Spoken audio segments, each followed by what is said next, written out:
When a mid-level strategist locks eyes with his untouchable CEO at a wedding reception, he expects nothing more than polite acknowledgement. But when she leans close during the ceremony and whispers 5 words that shatter every professional boundary, "Stop looking at the bride. Look at me," everything changes. What follows is a dangerous dance between desire and consequence, where choosing each other means risking everything they've built. If you want to know whether love can survive when the whole company is watching, stay until the end.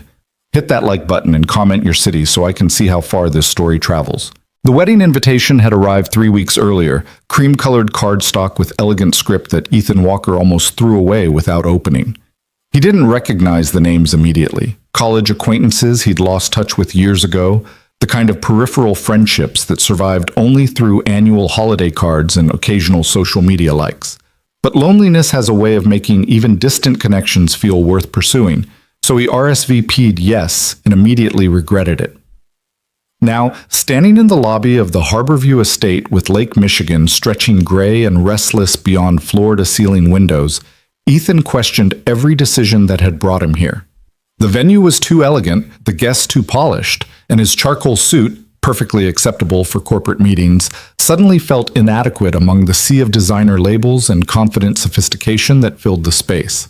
He was 32 years old, unmarried, and increasingly aware that attending weddings alone was beginning to feel less like independence and more like evidence of some fundamental failing he couldn't quite name. "Ethan Walker?" He turned toward the voice, expecting one of the bride's cousins or perhaps a former classmate he'd forgotten. Instead, he found himself looking at Rachel Chen from the strategy department, her expression as surprised as his own. "Rachel, I didn't know you knew Amanda." "College roommate," Rachel said, gesturing with her champagne flute. "You?" "Study group sophomore year. We kept in touch, sort of." Ethan accepted a glass of champagne from a passing server, grateful for something to do with his hands. "I'm honestly surprised I made the cut for the invitation list." Rachel laughed, a genuine sound that cut through the formal atmosphere. "Amanda invites everyone. I think her guest list topped 300. It's like a networking event disguised as a wedding." The observation was more accurate than Rachel probably intended. Ethan scanned the crowd, recognizing faces from various professional contexts, former colleagues, industry contacts, even a few executives from competing firms. The wedding wasn't just a celebration. It was a carefully orchestrated social occasion where business cards were exchanged between toasts and career opportunities were whispered during cocktail hour. "Is anyone from Reynolds Tech here?" Ethan asked, naming their employer more out of conversational necessity than genuine curiosity. Reynolds Tech was a mid-sized technology company that had grown aggressively over the past 5 years, expanding from a scrappy startup into a legitimate industry player. Ethan worked in strategic planning, a role that sounded more impressive than it felt. He spent most of his time creating presentations that synthesized market research into actionable recommendations that senior leadership either implemented or ignored depending on quarterly revenue projections. Rachel's expression shifted slightly, a subtle change that Ethan couldn't quite interpret. "Actually, yes, Claire's here." The name landed like a stone dropped into still water, sending ripples of discomfort through Ethan's chest. Claire Reynolds, the CEO, the woman whose vision had built Reynolds Tech from nothing, whose strategic brilliance was profiled in business magazines, whose presence in any room seemed to shift the atmospheric pressure. "Claire Reynolds is here?" Ethan repeated, trying to keep his voice neutral. "At this wedding?"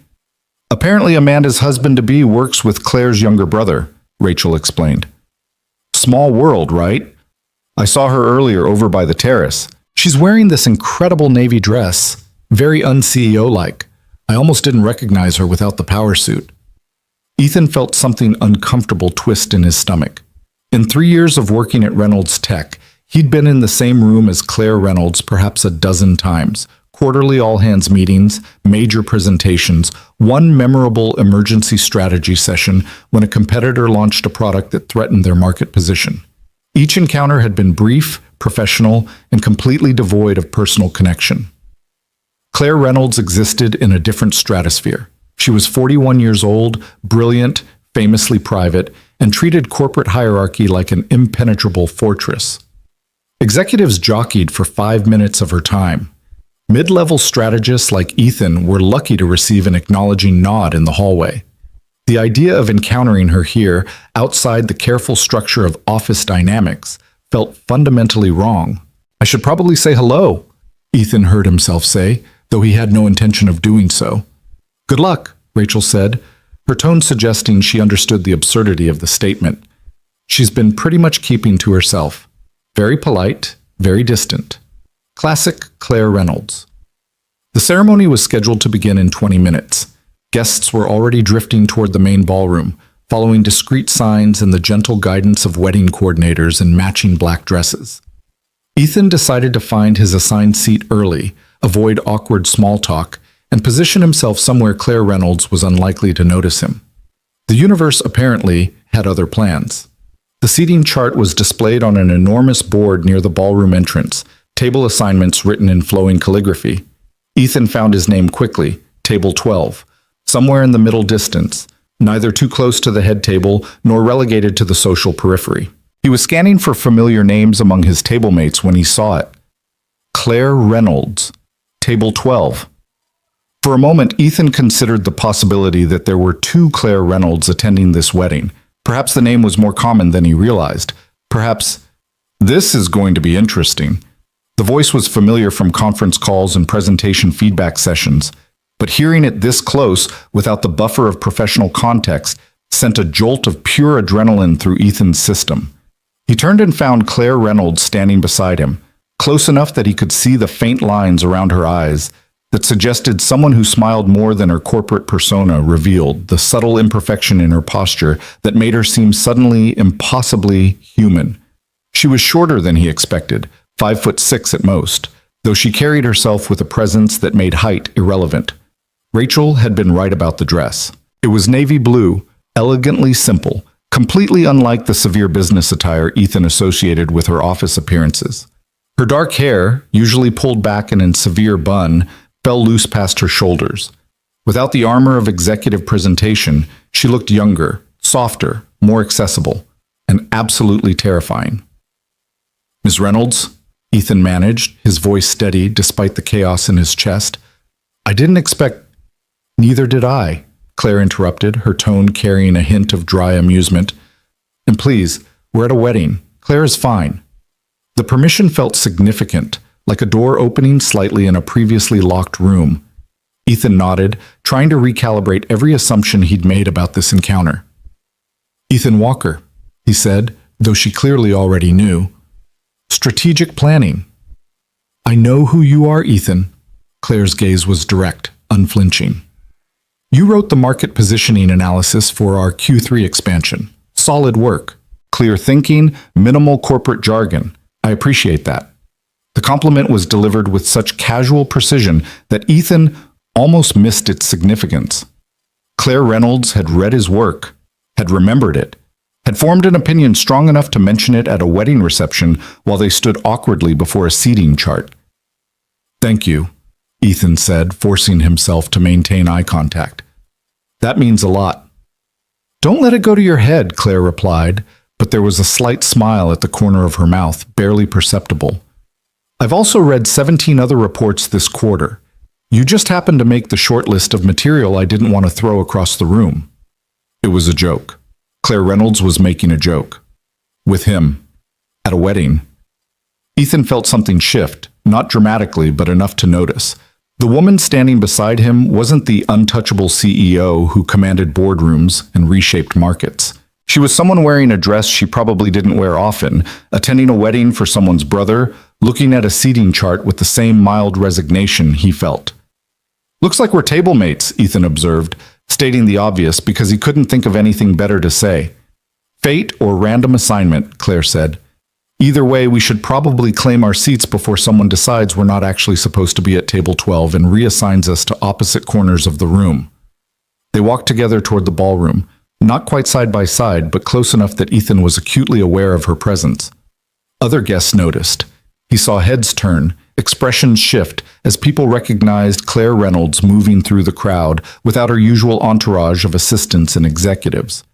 Some looked curious, others looked calculating, already wondering what connection might be leveraged, what advantage might be gained from a casual conversation at a wedding reception. Claire seemed entirely unbothered by the attention, her expression pleasant but distant, the same measured demeanor she maintained during shareholder presentations. Table 12 was positioned with clear sight lines to the ceremony area, but far enough from the head table to avoid any obligations for interaction with the wedding party. It was a perfect placement for people who wanted to attend without being central to the celebration, polite observers rather than active participants.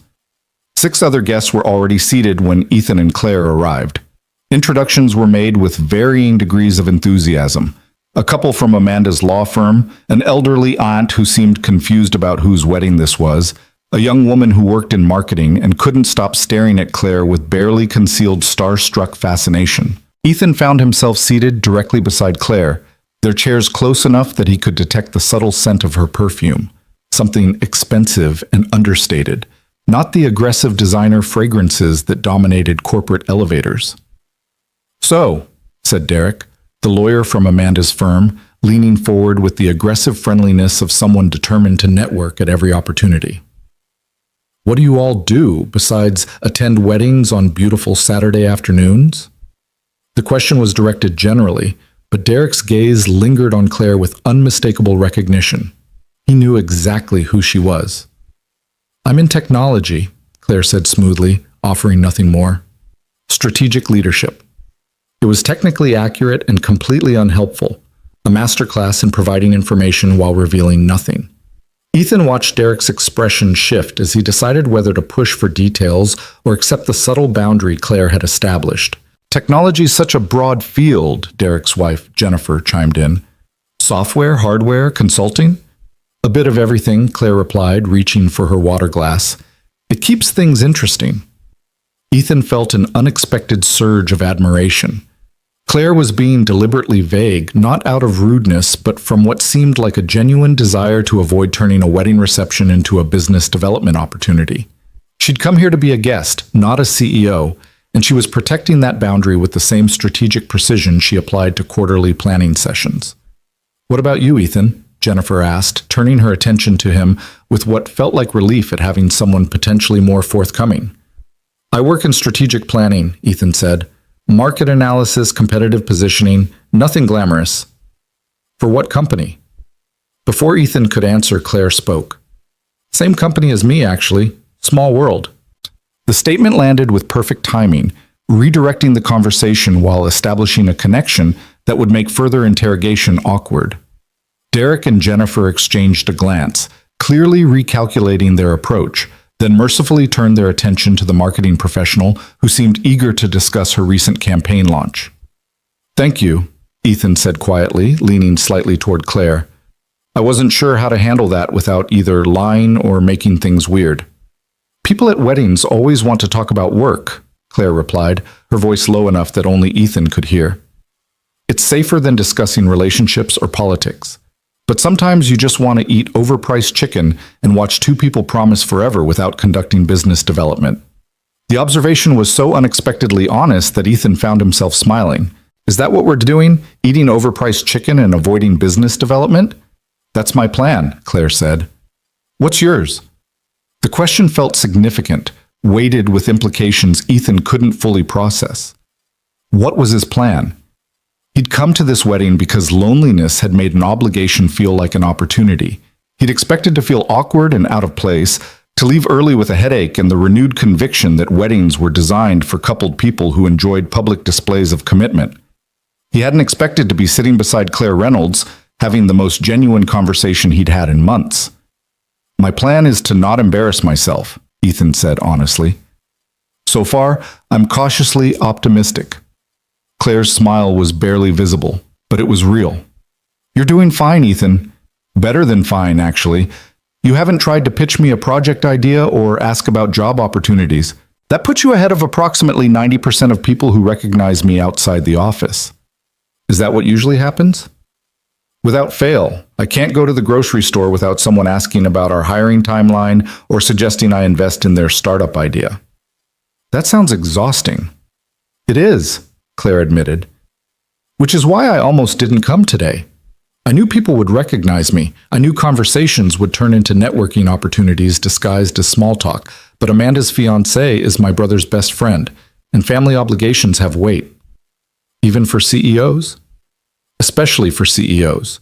We're not allowed to be selfish with our time, apparently. The ceremony began before Ethan could respond. The lights dimmed slightly, music swelled from hidden speakers, and the crowd settled into expectant silence. Ethan watched as the wedding party processed down the aisle with practiced precision, bridesmaids in dusty rows, groomsmen in charcoal suits, a flower girl who dropped petals with solemn concentration. Then Amanda appeared at the far end of the aisle, beautiful in white lace, her father's arm steady beside her. The crowd rose in unison, the traditional gesture of respect and celebration.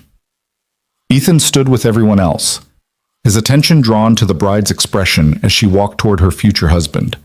There was something powerful about watching someone choose, publicly and irrevocably, to bind their life to another person. It was terrifying and brave and completely inexplicable to Ethan's analytical mind. How did anyone become that certain? That willing to risk everything on the belief that love would be enough?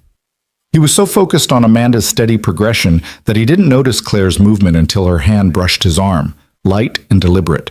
He turned slightly, expecting her to need something, more space, a different angle to see the ceremony. Instead, Claire leaned close, her mouth near his ear, her voice quiet but absolutely clear. "Stop looking at the bride. Look at me." The words hit like a physical force. Ethan's breath caught, his entire body suddenly hyper-aware of Claire's proximity, the warmth of her breath against his skin, the deliberate intimacy of the moment. He turned his head slowly, carefully, until he was facing Claire instead of the ceremony. Her expression was composed, but her eyes held something Ethan couldn't quite name. Intensity, vulnerability, a question she wasn't asking aloud. The rest of the ballroom faded. The music, the bride, the assembled guests, all of it became background noise against the singular focus of Claire Reynolds, looking at him with an expression that shattered every professional boundary they'd maintained. "Why?" Ethan whispered, the word barely audible. Claire didn't answer immediately. She held his gaze, unflinching, as though the question required consideration rather than automatic response. Finally, she spoke. "Because I wanted you to." It wasn't an explanation. It was something more dangerous, an acknowledgement that what was happening between them transcended coincidence and polite conversation. Claire Reynolds, untouchable CEO, had just made a choice, and that choice involved Ethan. The ceremony continued around them. The officiant spoke about love and commitment and the courage required to choose another person. But Ethan heard none of it. He was entirely focused on the woman beside him, on the way her expression had shifted from careful control to something raw and unguarded. When the ceremony concluded and the couple kissed to thunderous applause, Ethan and Claire were still looking at each other. "We should probably sit down," Claire said eventually, her voice steady despite the chaos Ethan felt certain was mirroring his own. "Probably," Ethan agreed. But neither of them moved. The reception that followed was a blur of standard wedding rituals, toasts and first dances and dinner courses that appeared and disappeared with clockwork precision. Ethan participated automatically, laughing at appropriate moments, applauding when expected, maintaining conversation with their table mates about topics he'd forget immediately. But his attention never fully left Claire. They didn't speak much during dinner, didn't acknowledge what had happened during the ceremony. To any observer, they were simply colleagues seated beside each other by random assignment, politely coexisting through a social obligation. But there was an awareness now, a charged space between them that Ethan felt with every breath. Claire was careful with her wine, taking small sips but never finishing her glass. She answered questions directed at her with practiced deflection, sharing just enough to be polite without revealing anything meaningful. She was performing, Ethan realized, executing the social requirements of wedding attendance while keeping herself completely protected. Except when she looked at him. Those moments were different, brief, intense, completely unguarded. Claire would glance sideways, catch his eye, and for 2 seconds the performance would drop. Ethan would see something real, curiosity, uncertainty, desire, before the mask returned and Claire turned back to whatever conversation demanded her attention. It was intoxicating and terrifying in equal measure. When dinner concluded and the dance floor opened, Their table mates dispersed with varying degrees of enthusiasm. Derek and Jennifer claimed they needed to greet the bride. The elderly aunt was escorted away by a patient nephew. The marketing professional disappeared toward the bar. Ethan and Claire remained seated alone at table 12 while celebration continued around them. "I should probably leave," Claire said, but she didn't stand. "I've fulfilled my obligation. Made an appearance, ate the chicken, stayed through the toasts. No one would judge me for leaving early." "But you're not leaving," Ethan observed. "No," Claire agreed, "I'm not." "Why not?" Claire was quiet for a long moment, her fingers tracing the stem of her wine glass with unconscious precision. When she finally spoke, her voice was softer than Ethan had ever heard it. "Because I don't want to. Because sitting here with you feels more real than anything I've done in months. Because pretending I don't notice you is exhausting, and I'm tired of pretending." The confession was delivered without drama, stated like a simple fact that required acknowledgement rather than discussion. Ethan felt his heart hammering against his ribs. "You've noticed me?" "For 6 months," Claire said. "Since that emergency strategy meeting about the Vertex product launch. You were the only person in the room who admitted we didn't have enough data to make a confident recommendation.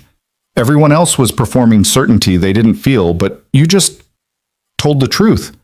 Even though it made you vulnerable, even though it would have been easier to pretend."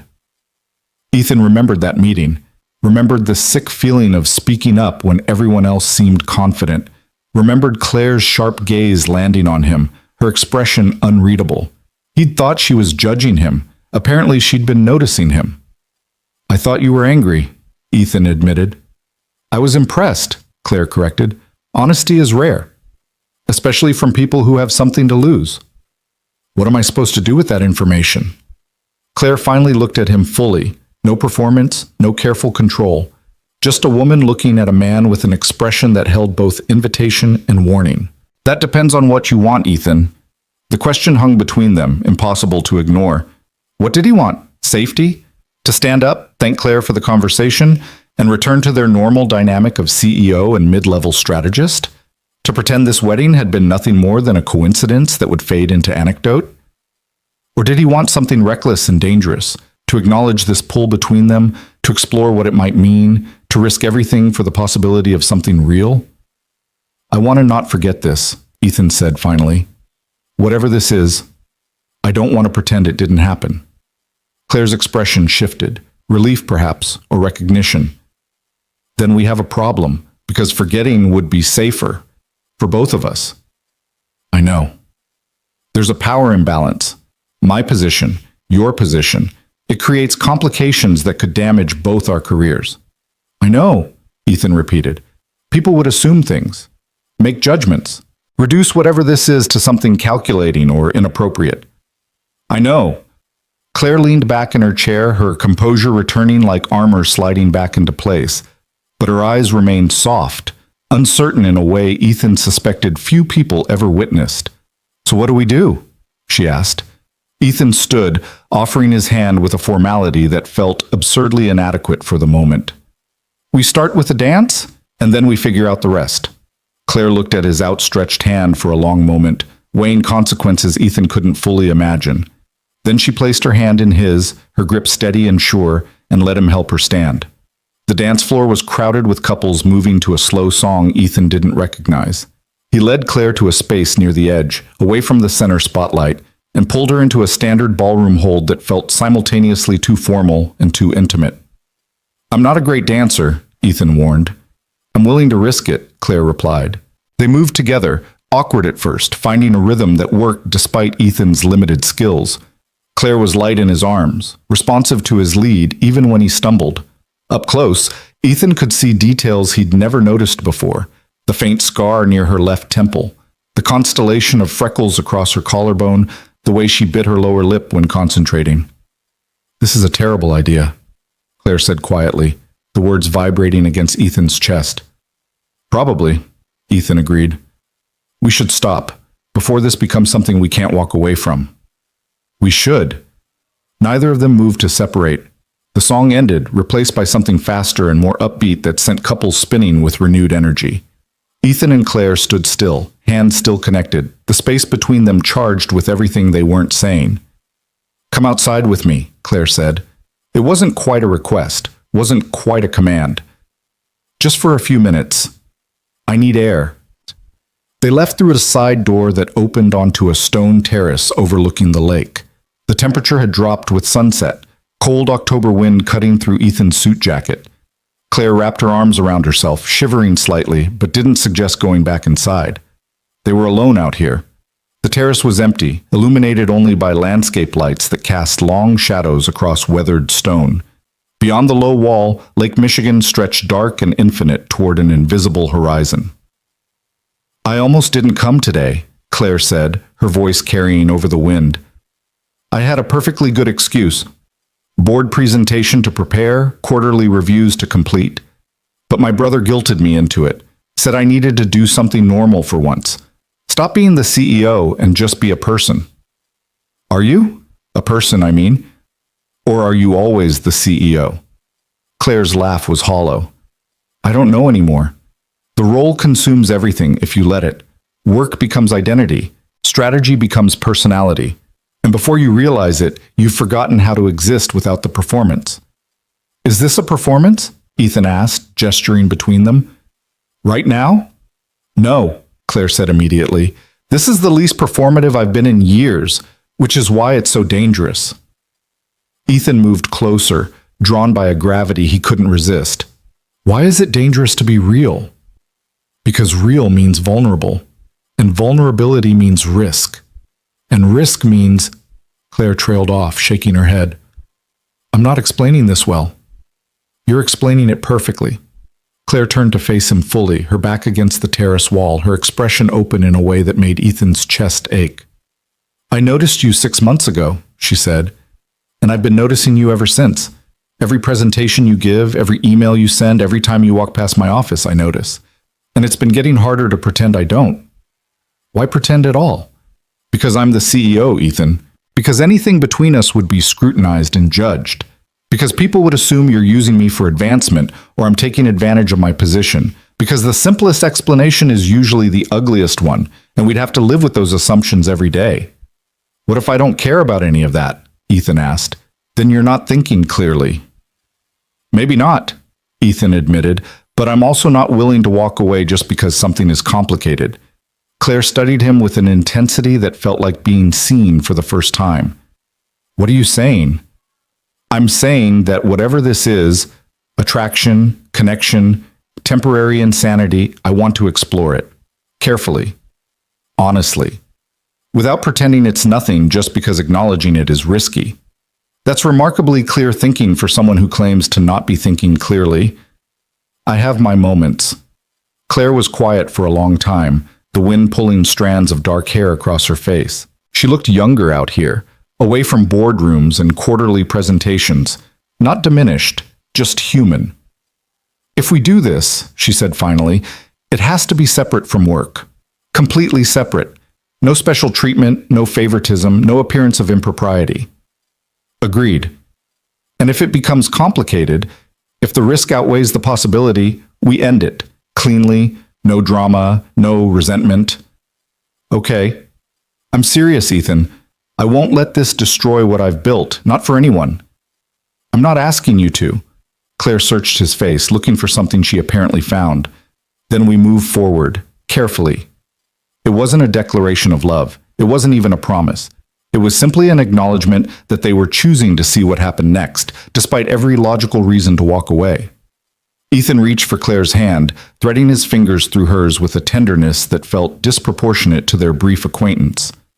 She didn't pull away. "I don't know what I'm doing," Ethan admitted. "Neither do I," Claire said, "but I'm tired of pretending I don't want to find out." They stood together on the terrace while the wedding continued inside. Two people beginning something that felt both inevitable and impossible. The wind shifted, carrying music and laughter from the reception, reminding them that the world continued despite their private revolution. Eventually, they would have to return inside, face their table mates, maintain professional distance, pretend nothing significant had happened. But for now, they stayed outside in the cold, hands joined, looking out at the dark water and the unknown future spreading before them like an unwritten story. Inside, the bride and groom cut their cake to enthusiastic applause. Someone made a toast about forever. The DJ announced the last dance. But Ethan and Claire remained on the terrace, choosing each other over safety, beginning something they both knew would change everything. The Monday morning after the wedding arrived with the inevitability of consequence. Ethan sat in his car in the Reynolds Tech parking garage for 7 full minutes before forcing himself to walk through the glass doors into the lobby. Everything looked exactly as it had the previous Friday. Same security desk, same polished floors, same corporate motivational posters about innovation and excellence. But Ethan felt fundamentally altered, like he'd returned from the wedding as a different person occupying the same life.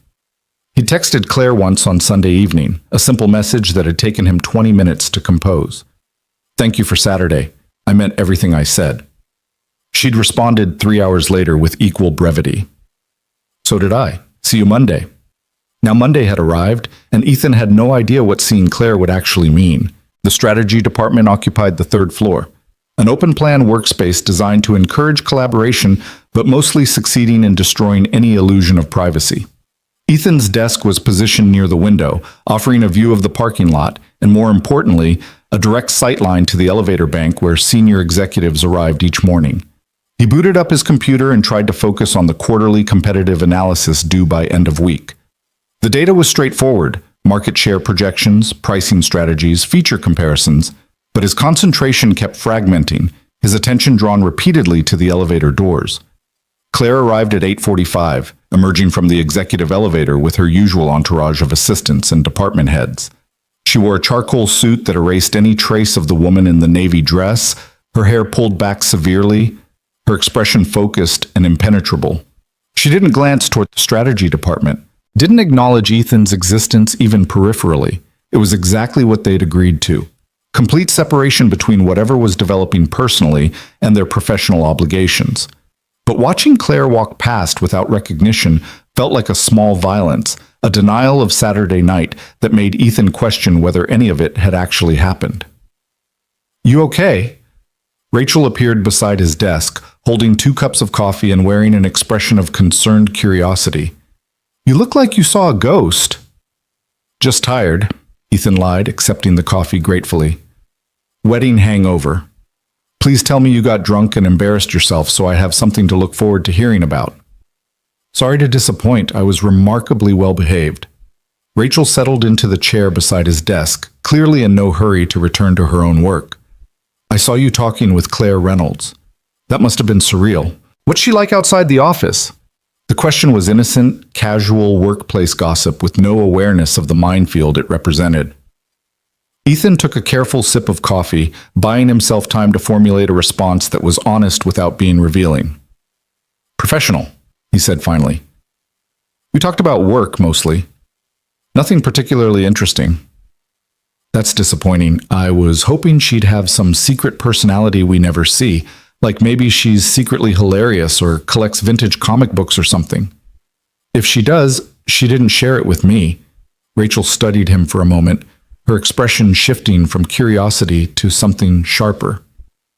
"You're being weird. You're never this evasive about anything." "I'm not being evasive, I just don't have anything interesting to report." "Right." Rachel clearly didn't believe him, but she was kind enough not to push. "Well, if you need to talk about whatever's making you weird, I'm available. Just say the word." She left with a backward glance that suggested the conversation was far from over. Ethan returned his attention to his computer screen, but the numbers and projections felt meaningless against the larger question consuming his thoughts. What happened now? The answer came 3 hours later in the form of an email from Claire's executive assistant. "Ms. Reynolds requests your presence at a 2 p.m. meeting to discuss Q4 strategic initiatives, Conference Room B. Please bring your competitive analysis materials." It was a perfectly professional request. Nothing unusual about a CEO wanting to review strategic planning with a mid-level analyst. Except Ethan's competitive analysis wasn't due until Friday, and Claire had 17 other people she could have requested for this review. He spent the intervening hours in a state of controlled anxiety, rehearsing professional talking points while his mind raced through every possible scenario. Maybe this was Claire's way of establishing normalcy. Maybe she'd realized Saturday was a mistake and wanted to reset boundaries. Maybe... At 1:55, Ethan gathered his materials and walked toward conference room B with a deliberate calm he absolutely didn't feel. The conference room was smaller than the main boardroom, designed for intimate strategy sessions rather than large presentations. Floor-to-ceiling windows overlooked downtown, and the afternoon sunlight created geometric patterns across the polished table. Claire was already there, standing by the window with her back to the door, her posture rigid with tension that matched Ethan's own. "Close the door," she said without turning around. Ethan obeyed, the soft click of the latch somehow final and significant. Claire turned to face him, and Ethan saw immediately that the CEO persona had cracked slightly. Her expression wasn't quite as controlled as it had been in the hallway, her eyes holding something uncertain and human. "This is harder than I expected," Claire said without preamble. "Seeing you this morning and pretending Saturday didn't happen, acting like you're just another employee." "I know," Ethan replied. "I felt it too. I've been doing this for 12 years, building walls between personal and professional, never letting anyone close enough to matter. And it's worked. It's kept things simple, kept me focused." Claire moved away from the window, closer to where Ethan stood. "But now I can't stop thinking about you. And that's a problem." "Why is it a problem?" "Because thinking about you means I'm distracted during presentations. I'm rereading emails you send looking for subtext that probably isn't there. I'm scheduling unnecessary meetings just to have an excuse to see you. And that's not who I am. That's not how I operate." Ethan set his materials down on the conference table, buying himself a moment to process. "So what do you want to do about it?" "I don't know," Claire admitted, and the honesty in her voice was almost painful. "Part of me wants to end this before it becomes more complicated. Tell you Saturday was a moment of weakness we both need to forget. Return to our professional relationship and pretend none of this happened." "And the other part?" Claire closed the remaining distance between them, standing close enough that Ethan could see the fine lines around her eyes, the slight imperfection in her lipstick application, all the small details that made her real rather than iconic. "The other part wants to see where this goes," she said quietly. "Wants to risk the complications because the alternative, pretending I don't feel this, seems worse than any professional consequence." "Then let's see where it goes." "It's not that simple, Ethan. There are rules. HR policies about relationships between executives and subordinates. Disclosure requirements. Mandatory reassignments if the relationship creates conflicts of interest. So we follow the rules. And if the rules require one of us to leave the company?" The question hung heavy between them. Ethan hadn't considered that possibility, that choosing Claire might mean choosing to abandon the career he'd been building, the stability he'd fought for. "We'll deal with that if it happens," Ethan said, with more confidence than he felt.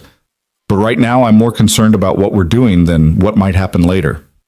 Claire's expression softened. "So you make it sound simple." "Maybe it is simple. We like each other. We want to explore that. Everything else is just logistics. Logistics that could destroy both our careers? Or logistics we navigate carefully because what we're building is worth the effort." Claire reached out, her hand finding Ethan's with a tentative touch that felt almost shy. "I haven't done this in a long time. Dating, I mean. Being vulnerable with someone. It's terrifying." "You don't have to be terrifying CEO right now," Ethan said. "You can just be Claire. The woman who whispered something dangerous during a wedding ceremony and changed everything." A ghost of a smile crossed Claire's face. That was reckless. That was brave. Or stupid. Sometimes those are the same thing. Claire's phone buzzed on the conference table, a reminder that the world beyond this room continued regardless of their private conversation. She glanced at the screen, her expression shifting back toward professional control. "I have a board call in 10 minutes, she said. "And you probably have actual work that doesn't involve standing in a conference room having an existential crisis with your CEO." "This feels like important work," Ethan countered. "It does," Claire agreed. "But we still need to figure out how to do this without destroying everything else." "Dinner," Ethan said suddenly. "Let me take you to dinner. Somewhere away from the office, away from anyone who might recognize us. Just two people getting to know each other." Claire considered the proposal, weighing risks Ethan could only imagine. Finally, she nodded. Thursday night. I'll text you an address. Somewhere quiet. Thursday, Ethan confirmed. Claire picked up her phone, her professional armor sliding back into place with practiced ease. But before she left, she paused at the door and looked back at him with an expression that held both promise and warning. This changes everything, Ethan. You understand that, right? I do. And you're still willing? I am. Claire nodded once, then left the conference room with the same purposeful stride she'd used entering the building that morning. To anyone watching, it was just another executive departing another meeting. Nothing remarkable, nothing worth noticing. But Ethan stood alone in conference room B, feeling like the ground beneath him had fundamentally shifted, like he'd just committed to something that would either be the best decision of his life or the most catastrophic mistake. The rest of the week passed in a strange duality. Professionally, nothing changed. Ethan completed his competitive analysis, attended his scheduled meetings, collaborated with colleagues on routine projects. But underneath the normal rhythms of work, he was acutely aware of Claire's presence in the building, her schedule, her movements, the moments when they passed in hallways and maintained perfect professional distance while everything inside Ethan screamed recognition. They didn't speak directly until Wednesday afternoon, when Claire sent an email to the entire strategy department requesting updated market projections for an investor presentation. Buried in the third paragraph was a single sentence that appeared completely innocuous to anyone else. Ethan, please include your restaurant analysis in the competitive landscape section. Ethan had never written a restaurant analysis. The sentence was meant only for him, a confirmation that Thursday's dinner was still happening. He replied to the department-wide email with his own coded message. We'll include comprehensive restaurant analysis as requested. Looking forward to the presentation. It was absurd and juvenile and absolutely necessary. They were like teenagers passing notes in class, finding ways to communicate while maintaining the appearance of complete professionalism. Rachel noticed something was different. She didn't ask directly, but her glances became more frequent, her questions more pointed. On Wednesday afternoon, she cornered Ethan by the coffee machine with an expression that suggested she'd connected dots he'd hoped remained separate. You're seeing someone, Rachel said flatly. Don't deny it. You've got that look. What look?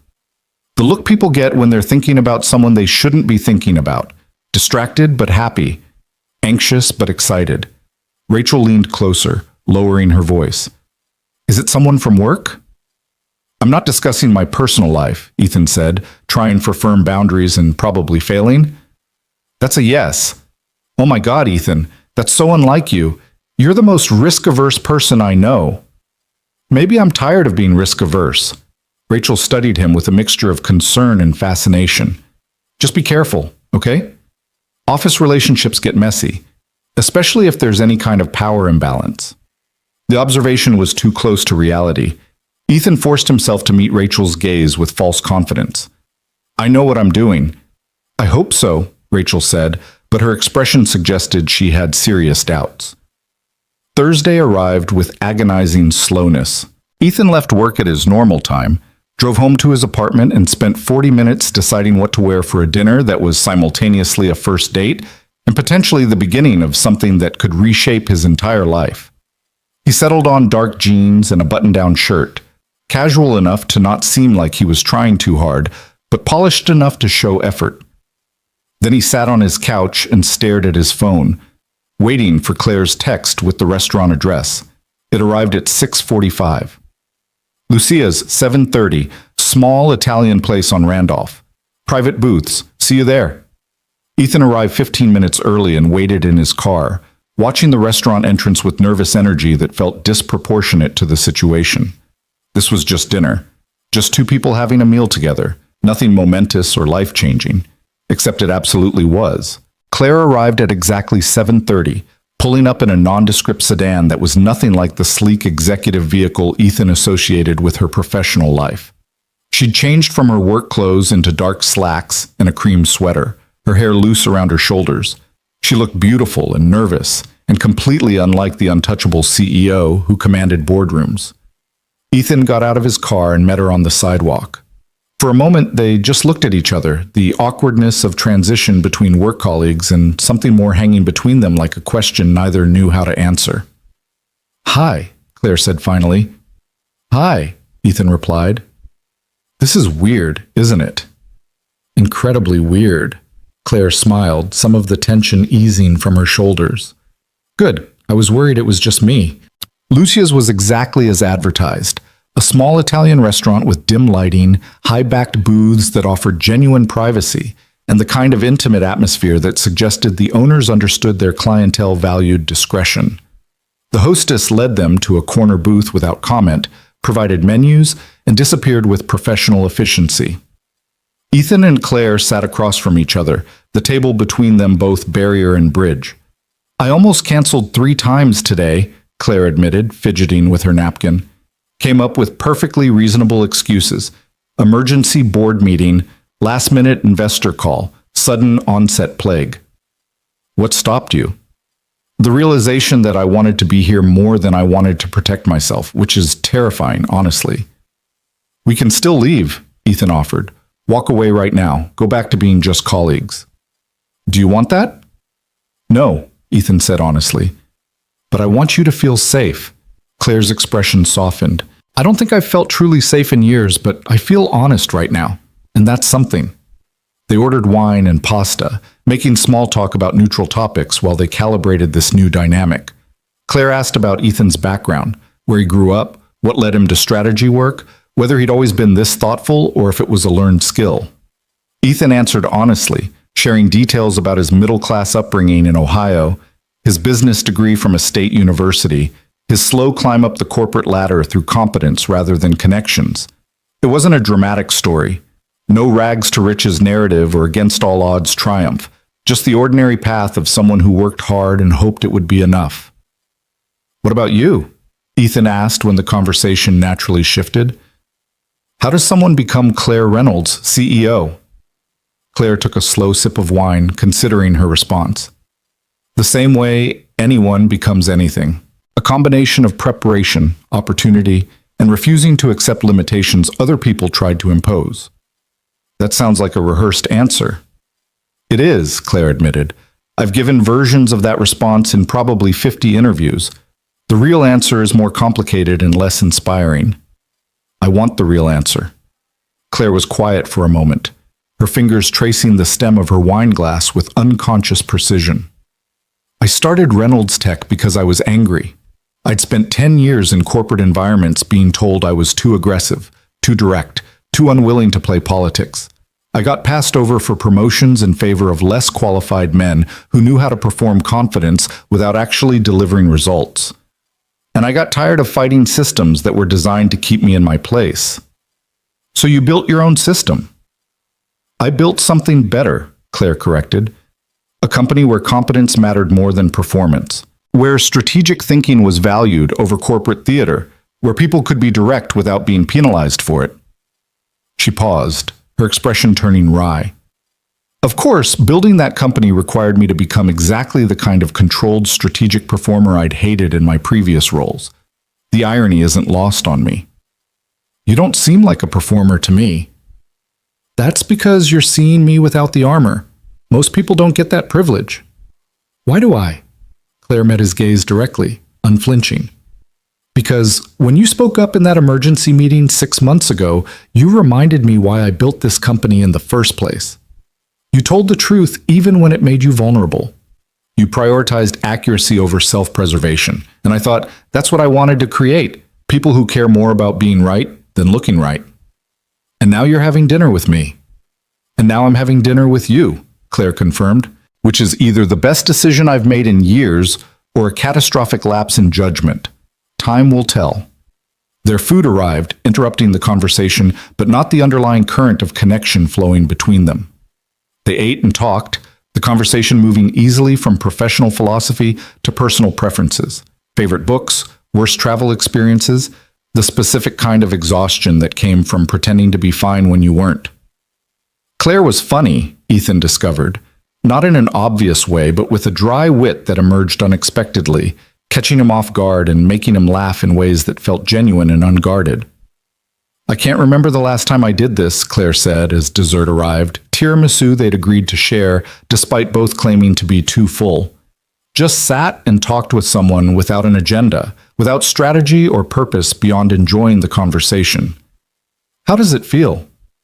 Strange, wonderful, slightly terrifying. Claire took a small bite of tiramisu, her expression thoughtful.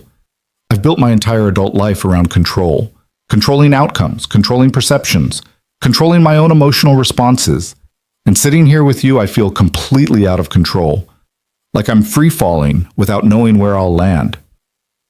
Is that a bad thing? I don't know yet, Claire said honestly. Ask me when we land. They stayed at the restaurant until the staff began dimming lights and setting chairs on tables, subtle indicators that closing time had arrived. Ethan paid the bill over Claire's mild protests, and they walked out into the cold October night with no clear plan for what happened next. I parked around the corner, Claire said, gesturing vaguely toward a side street. I'll walk you, Ethan offered. They walked slowly, neither eager for the evening to end. The street was quiet. Most businesses already closed, the downtown area settling into that strange emptiness that comes after business hours, but before late-night crowds emerge. When they reached Claire's car, she turned to face him with an expression that held both certainty and question. I want to see you again, she said, not just in conference rooms and hallways. Actually see you, is that something you want? Yes, Ethan replied without hesitation. Even knowing all the complications? The risks? Especially knowing the complications and risks. Claire stepped closer, closing the distance between them until Ethan could feel the warmth of her breath in the cold air. Then we do this carefully. We keep work separate. We don't give anyone reason to question our professionalism, and we figure out how to build something real without destroying everything else. Agreed. Claire rose onto her toes and kissed him, a brief touch of lips that held both promise and restraint. When she pulled back, her expression was softer than Ethan had ever seen it.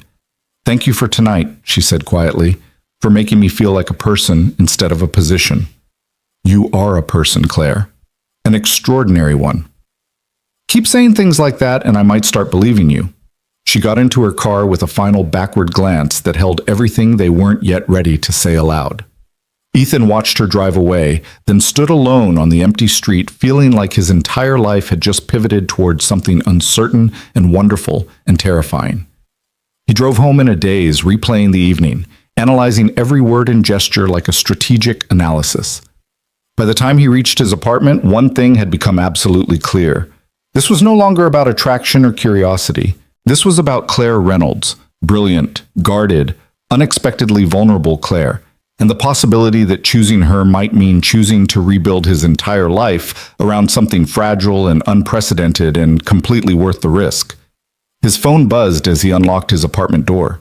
A text from Claire. Made it home safely. Already looking forward to next time. Ethan smiled and typed his response. So am I. The next 3 weeks unfolded in a careful choreography of separation and connection that tested every assumption Ethan held about what relationships could look like. At work, he and Claire maintained perfect professional distance.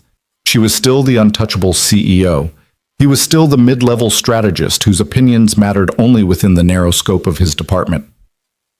They passed each other in hallways without acknowledgement beyond polite nods. They attended the same meetings without sitting near each other or exchanging glances that might suggest familiarity beyond corporate hierarchy. But outside the office, they were building something that felt increasingly real and increasingly impossible to contain. They met for dinner twice more, always at quiet restaurants in neighborhoods where Reynolds Tech employees were unlikely to frequent. They discovered shared preferences, both hated pretentious wine culture, both loved old movies with terrible special effects, both found comfort in thunderstorms that other people dreaded. Claire talked about the loneliness of leadership, how success had created distance from everyone who might have been friends if circumstances were different. Ethan shared his own isolation, the way climbing corporate ladders meant leaving behind the people who'd known him before ambition became identity.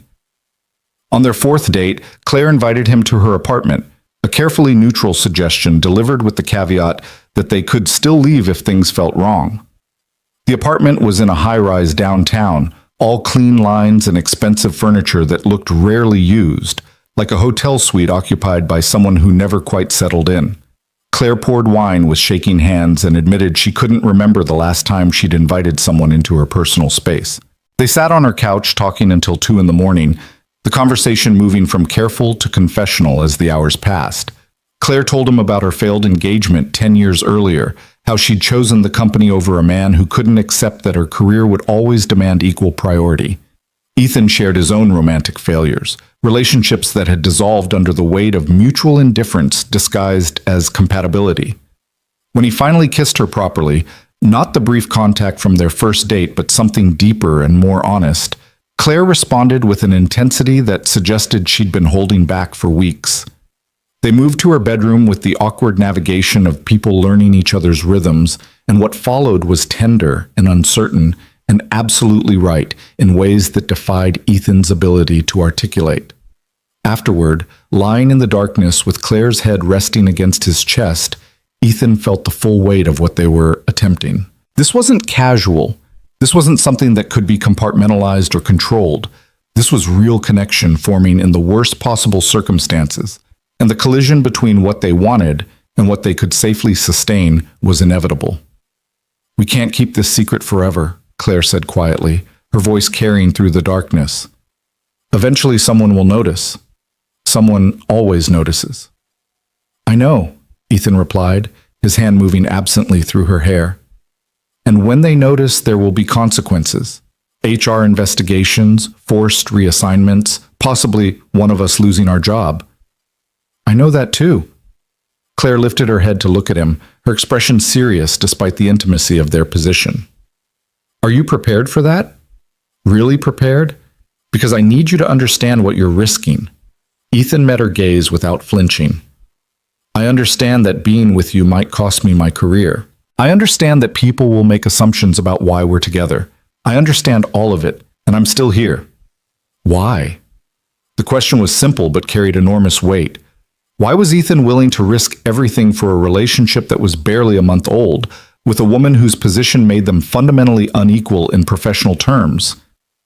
"Because you make me feel seen," Ethan said finally. "Not as a role or a position, but as a person. Because when I'm with you, I remember why I wanted to do meaningful work in the first place, not to climb ladders or accumulate titles, but to be part of something real. And because pretending this doesn't matter seems like the worst kind of cowardice." Claire's eyes filled with tears. She quickly blinked away. "That's either the most romantic thing anyone's ever said to me or the most naive. Can it be both?" "I suppose it can." Claire settled back against him, her breathing evening out as exhaustion finally claimed her. "We'll figure it out, somehow. We have to." But figuring it out proved more complicated than either of them anticipated. The first crack appeared on a Tuesday morning in late November when Ethan arrived at work to find Rachel waiting by his desk with an expression that combined concern and barely contained excitement. "We need to talk," Rachel said without preamble. "Conference room. Now." Ethan followed her to an empty meeting space, his stomach already churning with the certainty that whatever Rachel wanted to discuss would be both unavoidable and uncomfortable. Rachel closed the door and turned to face him with her arms crossed. "You're sleeping with Claire Reynolds." It wasn't a question. It was a statement delivered with absolute confidence, and Ethan's immediate impulse to deny it died before reaching his lips. Rachel knew.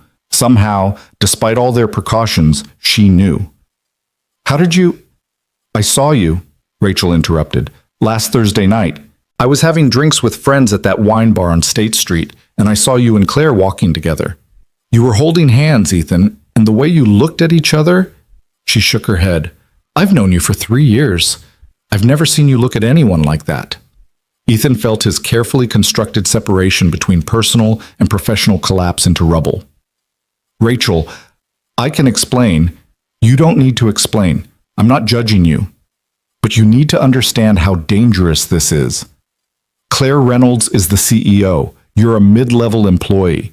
The power dynamics alone make this a massive HR violation. And if anyone else finds out before you've properly disclosed the relationship, you could both be fired." "We've been careful," Ethan said weakly. "Clearly not careful enough if I spotted you after one evening of drinks." Rachel's expression softened slightly. "Look, I'm not going to say anything. Your personal life is your business. But you need to get ahead of this. Talk to HR. Establish proper protocols. Because right now, you're both vulnerable in ways you probably haven't fully considered. She was right, and Ethan knew it. The careful compartmentalization he and Claire had maintained was an illusion, sustainable only until the first person noticed, and then impossible to defend. I'll talk to Claire, Ethan said. We'll figure out what to do. Do it soon, Rachel advised, because secrets like this don't stay secret, and the longer you wait, the worse the fallout will be. Ethan texted Claire immediately after Rachel left, a simple message that conveyed urgency without details. We need to talk, tonight. Important. Her response came 30 minutes later. My place, 7 p.m. The workday passed in agonizing slow motion. Ethan tried to focus on his assignments but kept circling back to Rachel's warning and the implications of exposure. They'd been so careful about public spaces, about maintaining distance at work, about never giving anyone reason to suspect, but careful wasn't enough when one chance sighting could unravel everything. Claire opened her apartment door looking exhausted, still wearing her work clothes, her hair escaping from its usual severe arrangement. What happened? Ethan stepped inside and delivered the news without preamble. Rachel saw us last Thursday. She knows we're together. Claire's face went pale, her composure cracking visibly. Did she say anything to anyone else? No, she came to me directly, warned me about the risks, told me we need to disclose to HR before someone else does. She's right. Claire moved to her couch and sat heavily, her professional armor completely abandoned. This was inevitable. I knew it was inevitable. I just hoped we'd have more time. Ethan sat beside her, taking her hand with a gentleness that felt inadequate for the moment. So what do we do? We disclose, Claire said flatly. Tomorrow. We go to HR together and formally acknowledge the relationship. They'll conduct an investigation to ensure there's no favoritism or conflicts of interest. And then they'll likely recommend reassignment for one of us. Reassignment where? Different department, different reporting structure. Somewhere that eliminates the direct power imbalance. Claire's voice was steady, but her hand trembled in Ethan's grip. The board will probably insist on it. They'll frame it as protecting the company from liability, but what they're really doing is protecting themselves from the appearance of impropriety. And if we refuse? Then one of us gets terminated. Probably me, despite being the CEO. The board can vote to remove me if they believe my judgment is compromised, or if I'm creating legal exposure for the company. The reality of what they faced settled over them like a weight. This wasn't just about inconvenience or temporary complications. This was about fundamental threats to everything they'd individually built. Claire's company, Ethan's career, the professional identities they'd both spent years constructing. I'm sorry, Ethan said quietly. I never meant for this to put you in danger. Claire turned to look at him, her expression fierce despite the fear Ethan could see beneath it. Don't apologize for this. Don't apologize for us. We both made choices. We both knew the risks, and I would make the same choices again. Even knowing it might cost you the company? Even then. Claire moved closer, her free hand coming up to touch his face with startling tenderness. I've spent 12 years building Reynolds Tech. It's my legacy, my proof that I could create something better than the systems that tried to limit me. But it's also become my prison. And you, being with you, you remind me that I'm more than just what I've built. That I'm allowed to want things that have nothing to do with quarterly earnings or market positioning. What if we lose everything? Then we lose everything. But at least we'll lose it together, making choices we can live with rather than sacrifices that slowly destroy us from the inside. They sat in silence for a long moment, hands joined, facing an uncertain future with nothing but each other and a determination to not let fear make their decisions for them. Tomorrow morning, Claire said finally, 9 a.m., we'll go to HR together and disclose everything. No hiding, no minimizing. Complete transparency about the relationship and the timeline. And then we deal with whatever comes next. And then we deal with whatever comes next, Claire agreed. That night, Ethan stayed at Claire's apartment, and they talked until dawn about possibilities and contingencies. If Claire was forced out as CEO, she had enough savings to survive comfortably while deciding her next move. If Ethan was reassigned or terminated, his skills were transferable to other companies. They weren't helpless. They weren't without options. But the prospect of losing what they'd built, both individually and together, was terrifying in ways neither wanted to fully acknowledge. When morning arrived, they dressed in silence, the weight of what they were about to do hanging between them like a physical presence. Claire wore her most severe business suit, armor for a battle she couldn't avoid. Ethan chose clothes that projected competence and seriousness, though he doubted his wardrobe choices would matter in the slightest. They drove to the office separately, maintaining the illusion of professional distance one final time. Ethan arrived first and waited in the parking garage, watching for Claire's car with a mixture of dread and determination. She pulled in at 8:45, emerging from her vehicle with the same controlled composure she always displayed at work. But when she saw Ethan waiting, her expression softened momentarily, a brief acknowledgement of shared purpose before the performance resumed. They walked into the building together, side by side, no longer hiding. Several employees noticed, expressions shifting from surprise to curiosity as Claire Reynolds and a mid-level strategist crossed the lobby in obvious coordination. The HR department occupied a suite on the fourth floor, deliberately positioned away from main work areas to provide privacy for difficult conversations. Claire and Ethan entered together, and the receptionist's eyes widened slightly before professional neutrality reasserted itself. "We need to speak with Director Morrison," Claire said calmly. "It's urgent." Sarah Morrison was Reynolds Tech's HR director, a woman in her 50s who'd built a reputation for fairness and discretion. She emerged from her office within minutes, her expression carefully neutral as she took in the unusual pairing of CEO and employee requesting an emergency meeting. "Of course," Sarah said. "Please, come in." Her office was designed for difficult conversations. Comfortable chairs, soft lighting, a tissue box positioned within easy reach. Sarah gestured for them to sit, then settled behind her desk with the patient demeanor of someone who'd heard every possible workplace confession. "What can I help you with today?"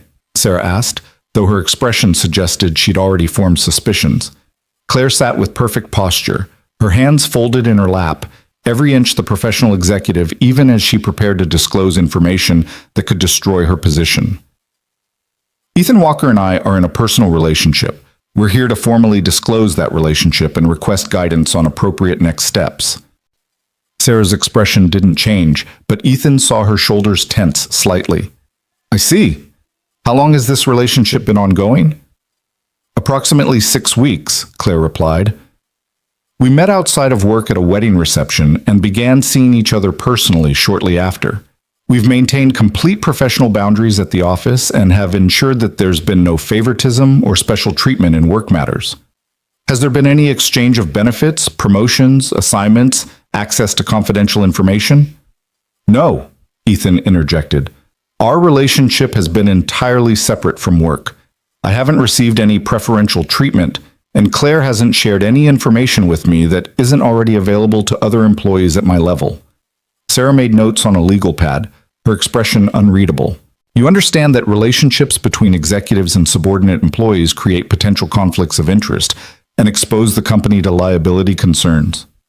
"We do," Claire said, "which is why we're disclosing now before the relationship becomes known through other channels.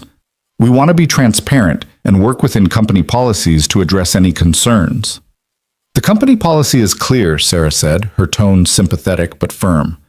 "Romantic relationships between employees with direct or indirect reporting relationships must be disclosed immediately. Once disclosed, the company conducts an investigation to determine if any conflicts of interest exist or if any policies have been violated. Following the investigation, remedial actions are typically recommended to eliminate the power imbalance." "Remedial actions meaning reassignment," Claire stated rather than asked. "Typically, yes. One party would need to be moved to a different department or reporting structure that eliminates the supervisory relationship." Ethan felt his stomach drop.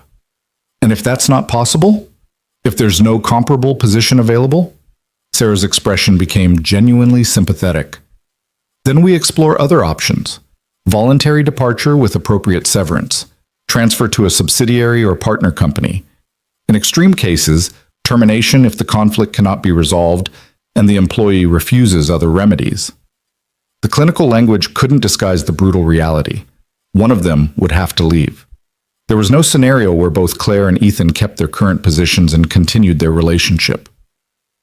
"How long does the investigation typically take?" Claire asked. 2 to 3 weeks, depending on the complexity. We'll need to interview both of you separately, review any relevant communications or interactions, and assess whether any policies have been violated. Sarah paused, then added quietly, "Ms. Reynolds, I need to inform you that the board will be notified of this disclosure. Given your position as CEO, they'll want to be involved in determining appropriate remedies." Claire's jaw tightened almost imperceptibly. "I understand. Is there anything else you need to disclose at this time?" "No," Claire said. "We've been completely transparent about the nature and duration of the relationship." Sarah nodded, making a final note. "Then I'll begin the formal investigation process today. You'll each receive interview requests within the next 48 hours. In the meantime, I strongly recommend maintaining professional distance at work and refraining from any interactions that could be perceived as favoritism." They were being dismissed. Ethan and Claire stood simultaneously, and Sarah walked them to the door with the careful courtesy of someone managing an explosive situation. "For what it's worth," Sarah said quietly as they prepared to leave, "I appreciate your transparency. Many people in your position would have tried to hide the relationship until forced to disclose. Coming forward voluntarily demonstrates integrity." "Thank you," Claire replied, though her expression suggested the compliment provided little comfort. They left HR together and rode the elevator down in heavy silence. When the doors opened on the 3rd floor, Ethan's floor, Claire finally spoke. "Go to work," she said softly. "Try to maintain normalcy. We knew this was coming." "What are you going to do?" "Call the board chair. Get ahead of the notification from HR. Start preparing for whatever fight comes next." Claire's expression was resolute, her CEO armor fully restored.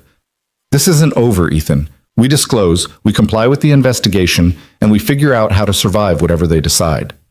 "Together?" "Together," Claire confirmed. Ethan stepped out of the elevator and the doors closed between them with a finality that felt symbolic. He walked to his desk in a daze, aware of curious glances from colleagues who'd noticed his arrival with Claire, who sensed something significant had occurred. Rachel appeared within minutes, her expression a mixture of relief and concern. "You talked to HR?" "This morning. They're starting an investigation." "Good. That's good. It's the right thing to do." Rachel lowered her voice. "How's Claire handling it?"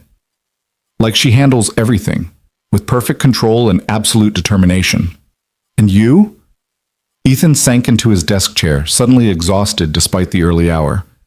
"I'm terrified, and I have no idea what happens next. But I don't regret anything." "Even if you lose your job?" "Even then." Rachel studied him for a long moment, then smiled sadly. "You really love her, don't you?" The question caught Ethan off guard. Love? They'd been dating for 6 weeks. They barely knew each other's daily routines, favorite foods, childhood traumas. Love seemed like an enormous word for something so new and uncertain. But looking back at the elevator where Claire had disappeared, remembering her steady presence beside him in HR, her determination to fight for what they'd built together, Ethan realized the answer was simpler than the question suggested. "Yeah," he said quietly. "I think I do."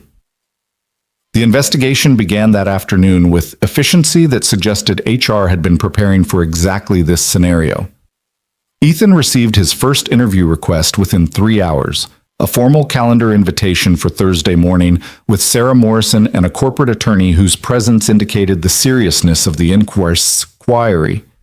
The interview was clinical and thorough. Sarah asked about the timeline of the relationship, the nature of their interactions at work, whether Ethan had ever received special treatment or access to information he wouldn't otherwise have.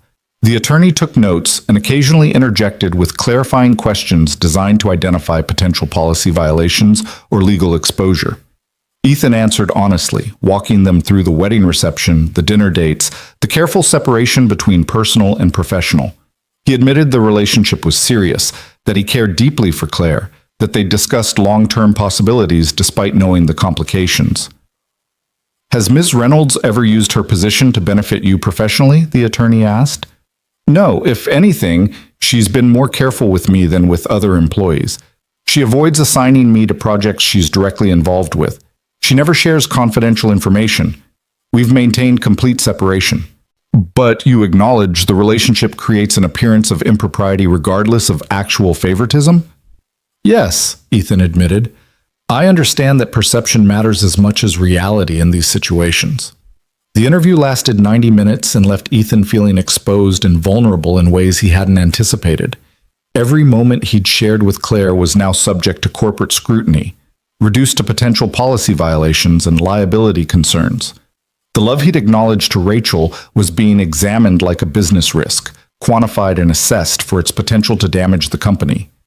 Claire's interview, he later learned, had been even more intensive.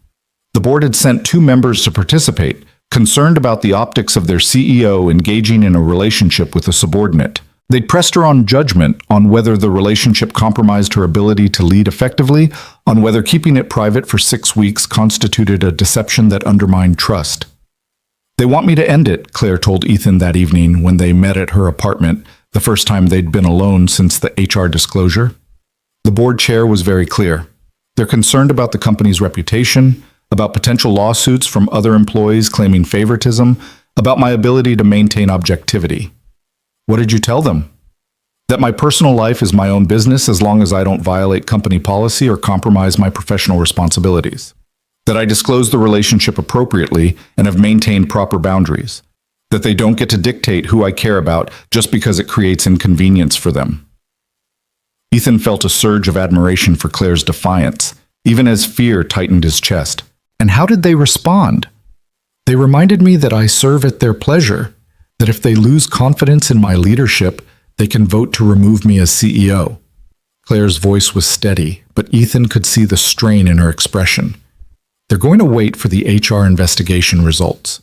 If there's any evidence of impropriety, any suggestion that I've given you preferential treatment or violated policy, they'll use it as justification for my removal. And if the investigation finds nothing wrong, then they'll pressure me to choose the company or you. They won't say it explicitly, but the message will be clear. Having a relationship with an employee, even if technically permissible after reassignment, demonstrates poor judgment that undermines my credibility as CEO. Ethan moved to where Claire stood by the window, her silhouette dark against the city lights beyond. He wrapped his arms around her from behind, feeling the tension in her shoulders, the way she held herself rigid against vulnerability. I won't let you lose your company because of me, Ethan said quietly. If it comes down to choosing, I'll walk away, find another job, remove the conflict entirely. Claire turned in his arms, her expression fierce. And I won't let you sacrifice your career because the board is too concerned with optics to recognize that people are allowed to be complicated, that leaders are allowed to have personal lives, that caring about someone doesn't automatically compromise professional integrity. So what do? We wait for the investigation to conclude. We hope it finds what we know to be true, that we've done nothing wrong except fall for each other. And if the board tries to force a choice anyway, we make them face the reality that their policies prioritize appearance over substance. It sounded brave and principled, but Ethan heard the uncertainty beneath Claire's determination. She was facing the possibility of losing everything she'd built, and no amount of righteous conviction could eliminate that fear. I love you, Ethan said, the words emerging with startling clarity. I know it's fast and probably naive and not strategic at all, but I love you. And whatever happens, I need you to know that. Claire's eyes filled with tears that she didn't bother hiding. I love you too, which is why this is so terrifying, because I finally found someone who makes me feel human again, and the cost of keeping you might be everything else I've built. Then we find a way to have both, or we build something new, but we do it together.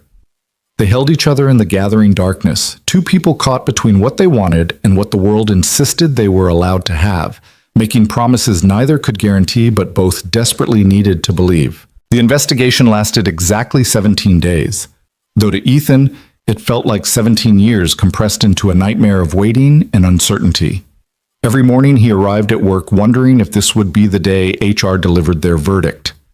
Every afternoon, Claire sent him brief, carefully worded texts that provided updates without revealing anything that could later be used against them. The board had assigned outside counsel to review the investigation findings.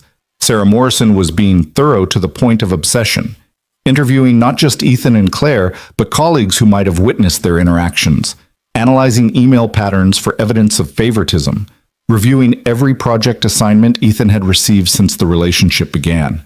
The scrutiny was suffocating. Ethan felt colleagues watching him differently, conversations stopping when he entered rooms, curious glances that suggested the rumor mill had already convicted him of impropriety regardless of what the investigation might conclude.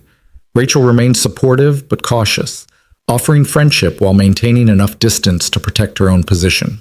Other colleagues simply avoided him entirely, unwilling to risk association with someone whose career might soon implode spectacularly. Claire had it worse. The business press had somehow caught wind of an internal HR investigation involving the CEO, and while they lacked specific details, speculation ran rampant. Tech blogs published think pieces about power dynamics in corporate leadership.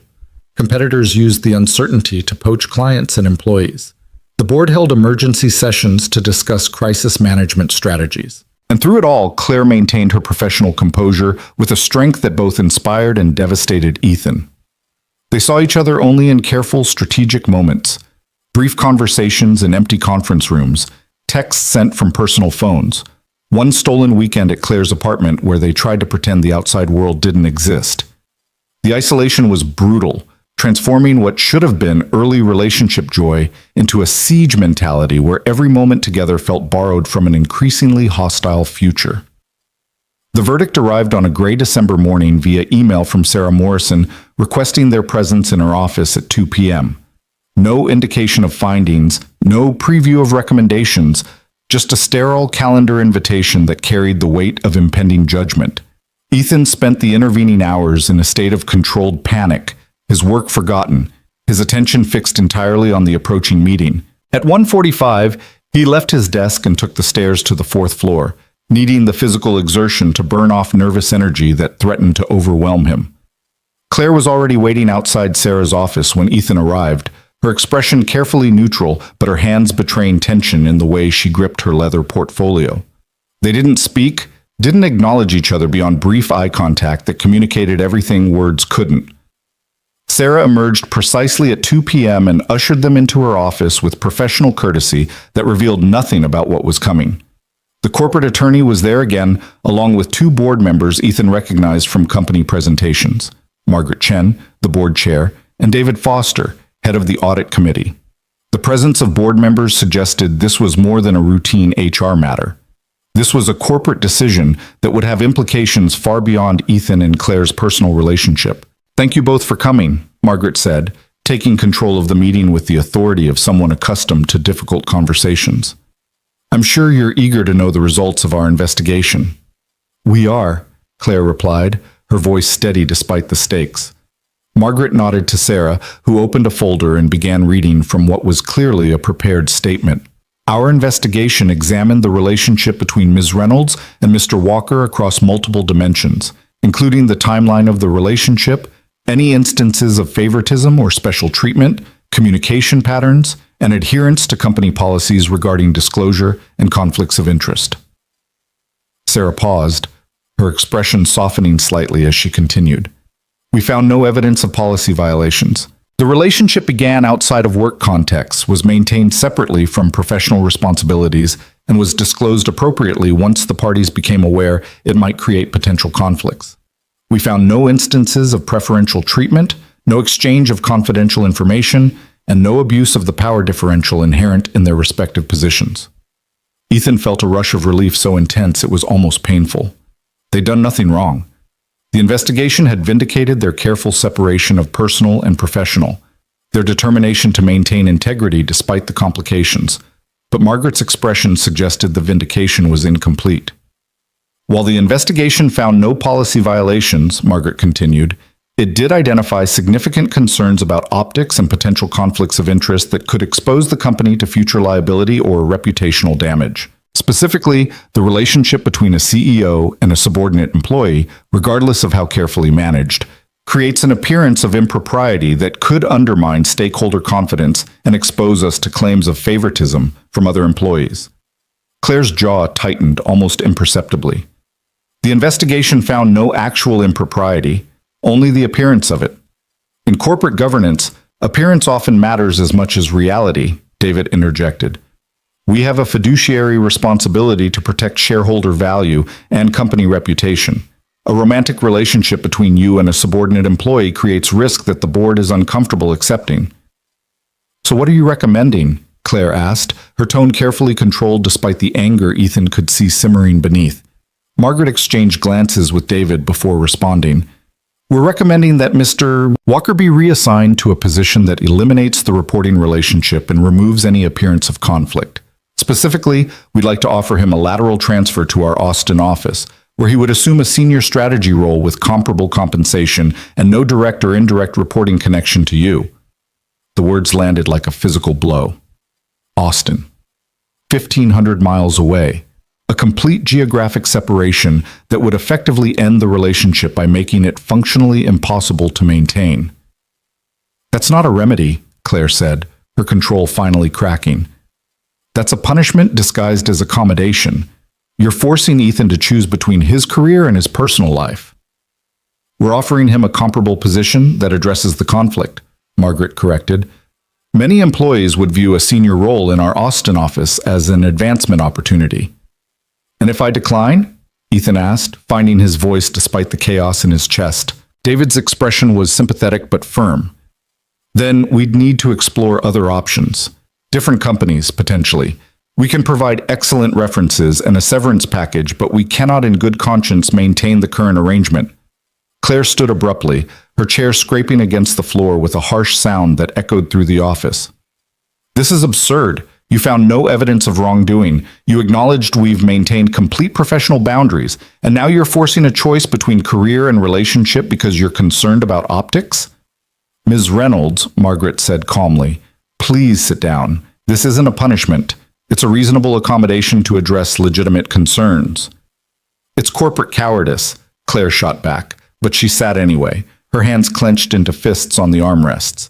You're prioritizing appearance over substance, perception over actual performance. And you're doing it because it's easier than defending the nuance of a complicated situation. We're doing it because we have responsibilities beyond your personal preferences, David replied. The board has a duty to protect the company. And right now, this relationship represents risk we're not willing to accept without mitigation.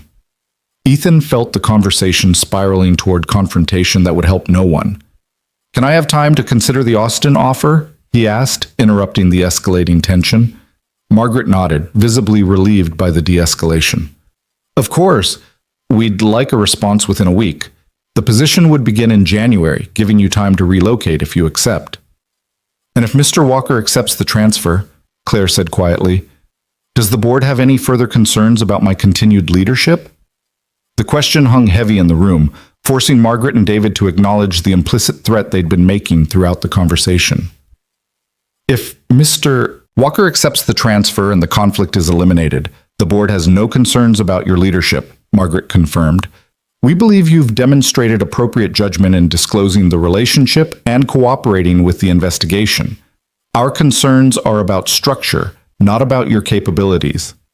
It was as close to an apology as they were likely to receive, and Claire accepted it with a tight nod.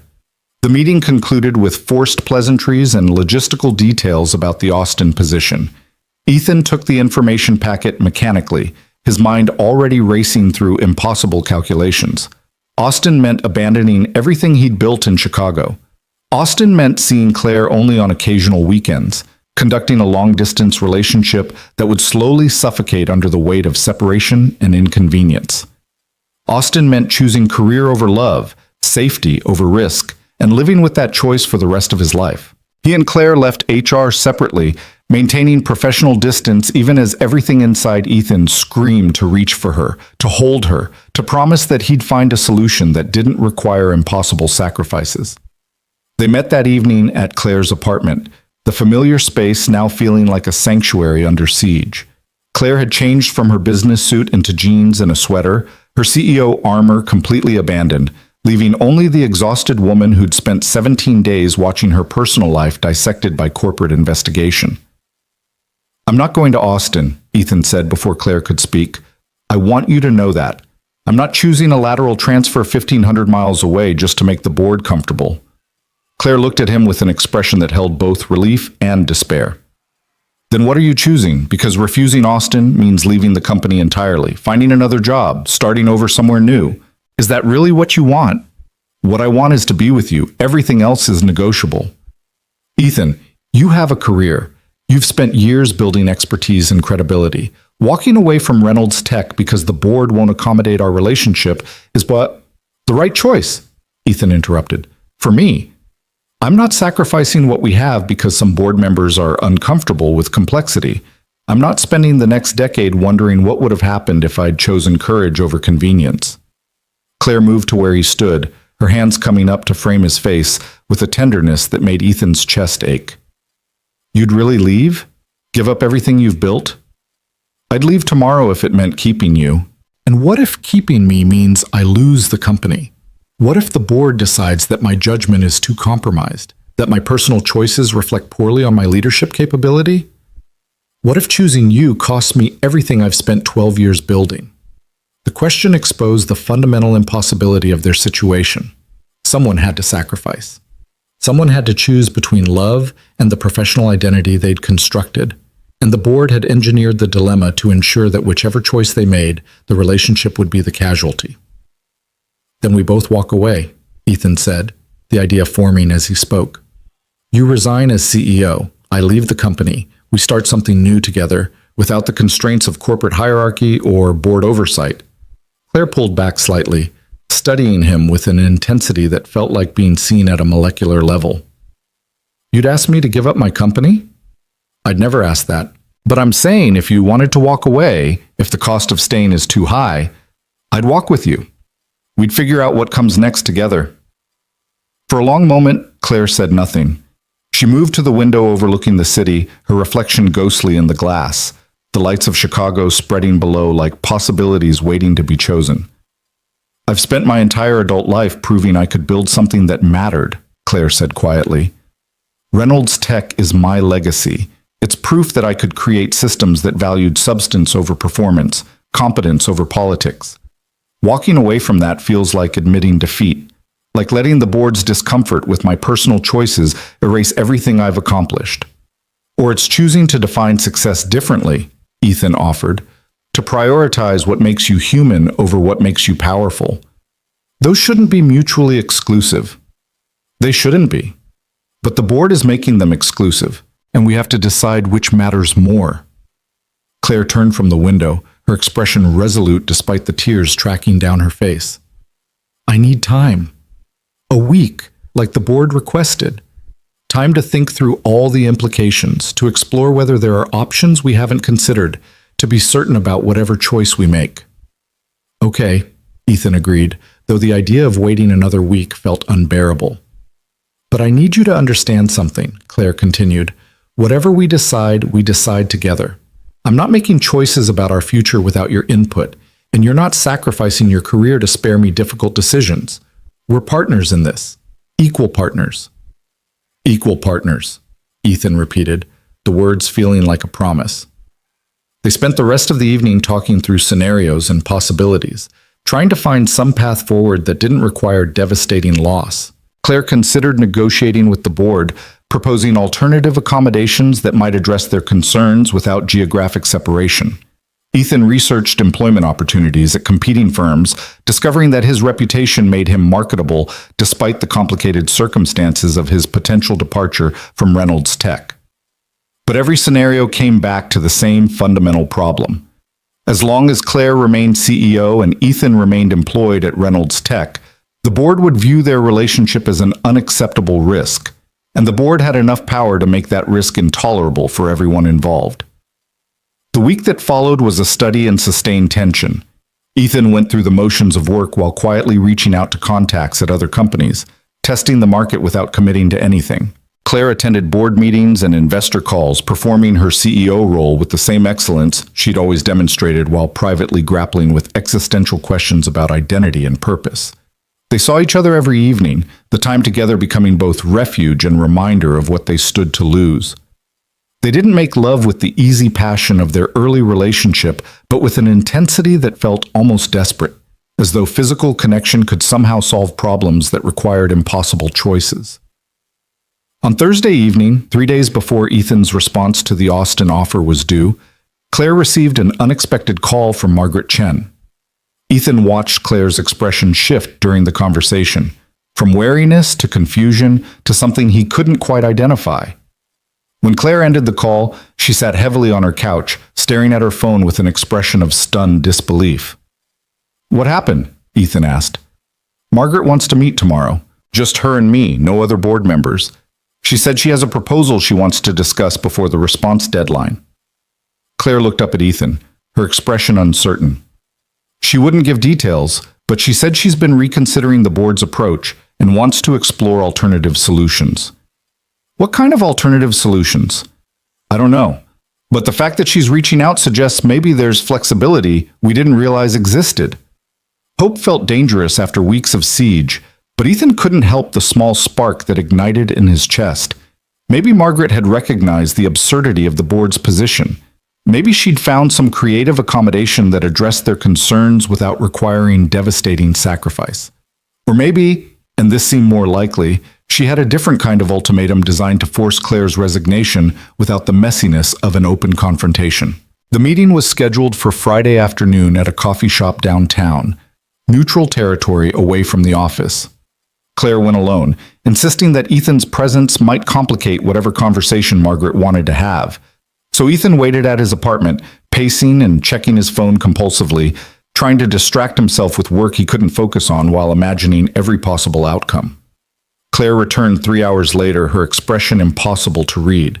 She stood in Ethan's doorway looking simultaneously relieved and exhausted, her professional composure completely abandoned.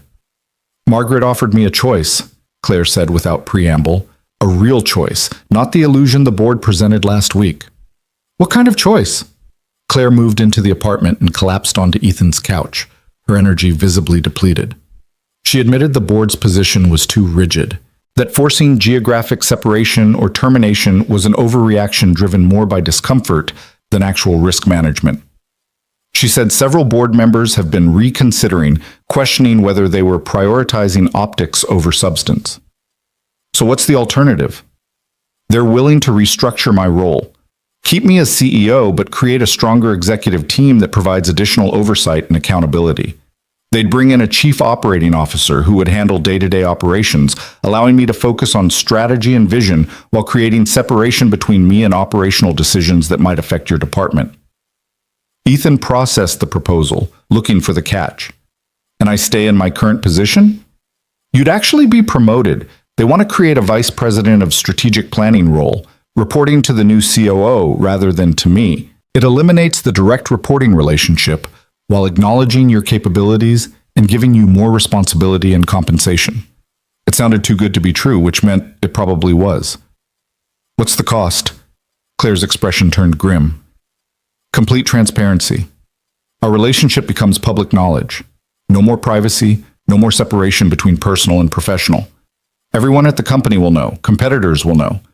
The business press will know, and we'll both be subject to ongoing scrutiny to ensure we're maintaining appropriate boundaries. So we trade privacy for permission." Essentially, yes. Margaret was very clear that this accommodation only works if we're willing to be completely open about the relationship and accept that people will judge us for it. She said the board can defend structural changes to address conflicts of interest, but they can't defend secrecy or the appearance of hiding something inappropriate. Ethan sat beside Claire, taking her hand with a grip that felt like an anchor in churning water. "How do you feel about that? About everyone knowing?" "Terrified," Claire admitted. "I've spent my entire career maintaining privacy about my personal life. The idea of becoming office gossip, of having our relationship discussed and dissected and reduced to scandal, it makes me want to walk away from everything. But Margaret also pointed out that hiding our relationship validates the idea that there's something wrong with it. That by insisting on privacy, we're implicitly agreeing with the board's original position that CEO-employee relationships are inherently inappropriate. Whereas being open about it, accepting scrutiny while demonstrating that we maintain professional integrity that challenges the assumption that power differentials automatically corrupt personal relationships. It was a compelling argument, and Ethan could see Claire responding to the intellectual framework even as she struggled with the emotional implications. "What do you want to do?" Ethan asked. Claire was quiet for a long moment, her thumb tracing circles on the back of Ethan's hand with unconscious gentleness. "I want to accept the proposal. I want to keep my company, see you promoted to a role you've earned, and stop hiding like we've done something wrong. But I need to know you're willing to face what comes with transparency. The gossip, the judgment, the constant scrutiny. Because once we make this choice, there's no going back to privacy." Ethan thought about the past 6 weeks.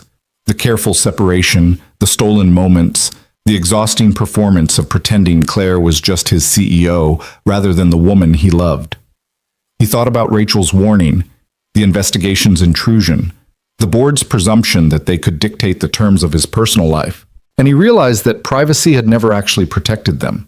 It had just delayed the inevitable reckoning while adding layers of deception that made everything harder. "I'm willing," Ethan said. "I'm tired of hiding. I'm tired of pretending that loving you is something I need to apologize for or compartmentalize. If being together means accepting scrutiny, then we accept scrutiny, and we prove through our actions that it's possible to maintain professional integrity while being honest about personal connection." Claire's eyes filled with tears she didn't try to hide. "You're sure? Because once we do this, your career becomes intertwined with mine. People will always wonder if you earned your position or if I gave it to you. Every success you have will be questioned, every promotion scrutinized. It's not fair, and it's not right, but it's the reality we'll face." "I know," Ethan said. "And I'm choosing it anyway, because the alternative, losing you or living in permanent secrecy, is worse than any professional consequence I can imagine." Claire leaned forward and kissed him, the contact gentle and grateful and weighted with the magnitude of what they were choosing. When she pulled back, her expression held determination that Ethan recognized from boardroom presentations and strategic planning sessions. "Then I'm calling Margaret tomorrow and accepting the proposal," Claire said. "We make this official. We restructure the company to address the board's concerns. We promote you because you've earned it, not because of our relationship. And we face whatever comes next with honesty instead of hiding." "Together," Ethan added. "Together," Claire confirmed. That night they made plans with the careful detail of people who'd learned that good intentions weren't enough without strategic execution. Claire would draft a company-wide announcement explaining the restructuring and acknowledging her relationship with Ethan, making it clear that the changes were designed to maintain professional integrity while respecting personal autonomy.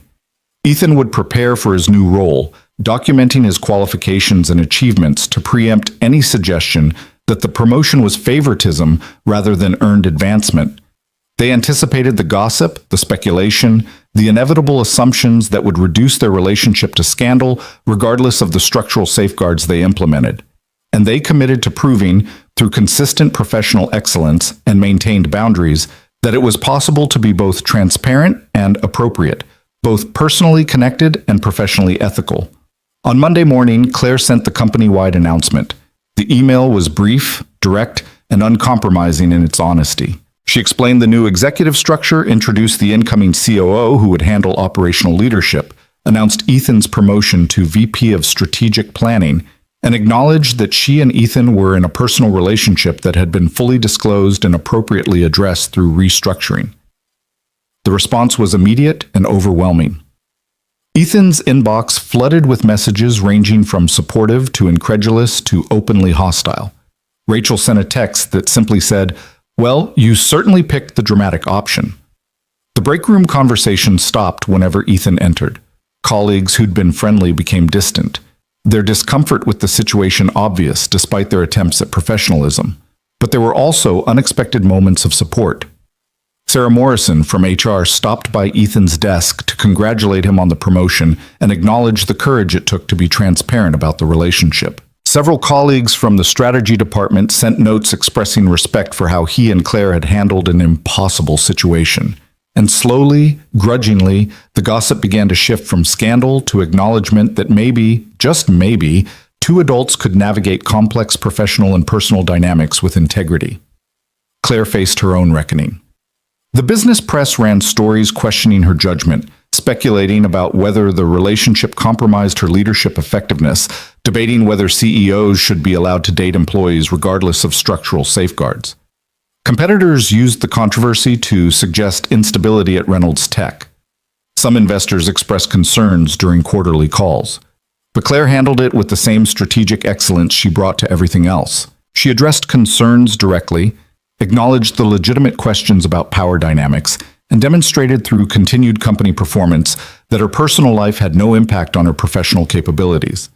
And slowly, the narrative began to shift from scandal to a more nuanced conversation about modern workplace relationships, power dynamics, and the possibility of maintaining professional boundaries while acknowledging personal humanity.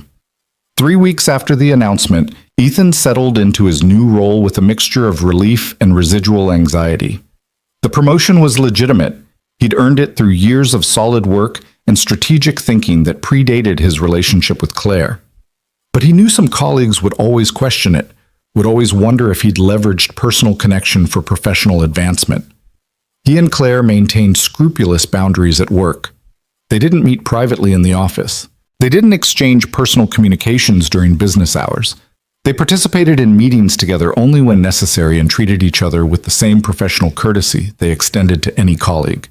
It was exhausting and sometimes felt absurd, but it was necessary to demonstrate that the structural safeguards were real rather than performative.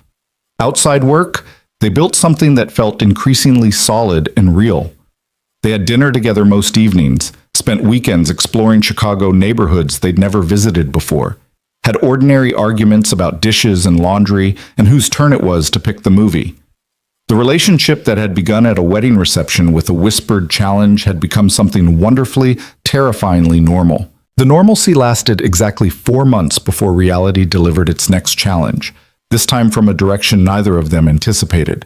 Ethan was reviewing quarterly projections on a Tuesday afternoon in March when his phone buzzed with a text from Claire that contained only 3 words and a time.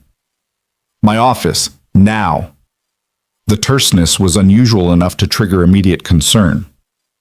Ethan closed his laptop and walked to the executive floor with a growing sense of unease that intensified when he found Claire's assistant conspicuously absent and her office door closed. He knocked once and entered to find Claire standing by her window, her posture rigid with a tension that suggested whatever had happened was serious enough to crack her usual composure. "Close the door," Claire said without turning around. Ethan obeyed, his stomach already churning with scenarios ranging from company crisis to personal catastrophe. "What's wrong?" Claire turned to face him, and Ethan saw immediately that she'd been crying. Not dramatically, but enough that her eyes were red and her carefully applied makeup had smudged slightly at the corners. "I got a call from David Foster an hour ago," Claire said, her voice steady despite the visible emotion. "He wanted to give me advance warning before the board meeting tomorrow. They're bringing a formal vote to remove me as CEO." The words hit like a physical blow. "On what grounds?" "Poor judgment, compromised leadership, creating unnecessary controversy that's damaged company reputation and shareholder value." Claire's laugh was bitter and hollow. "Apparently our transparency didn't satisfy them. They've decided that any CEO who dates an employee, regardless of structural safeguards, demonstrates fundamentally flawed decision-making that warrants removal. But the restructuring, the promotion, they approved all of it."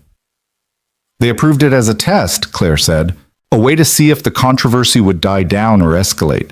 And according to David, enough board members believe the ongoing attention to our relationship is damaging enough to warrant leadership change." Ethan felt rage building in his chest, hot and acidic. "This is absurd. Company performance has been excellent. You've exceeded every metric they care about. The only thing that's changed is that you're in a relationship they find uncomfortable." "Welcome to corporate governance," Claire replied, "where perception matters more than performance and personal choices become evidence of professional inadequacy. What happens if they vote to remove you?"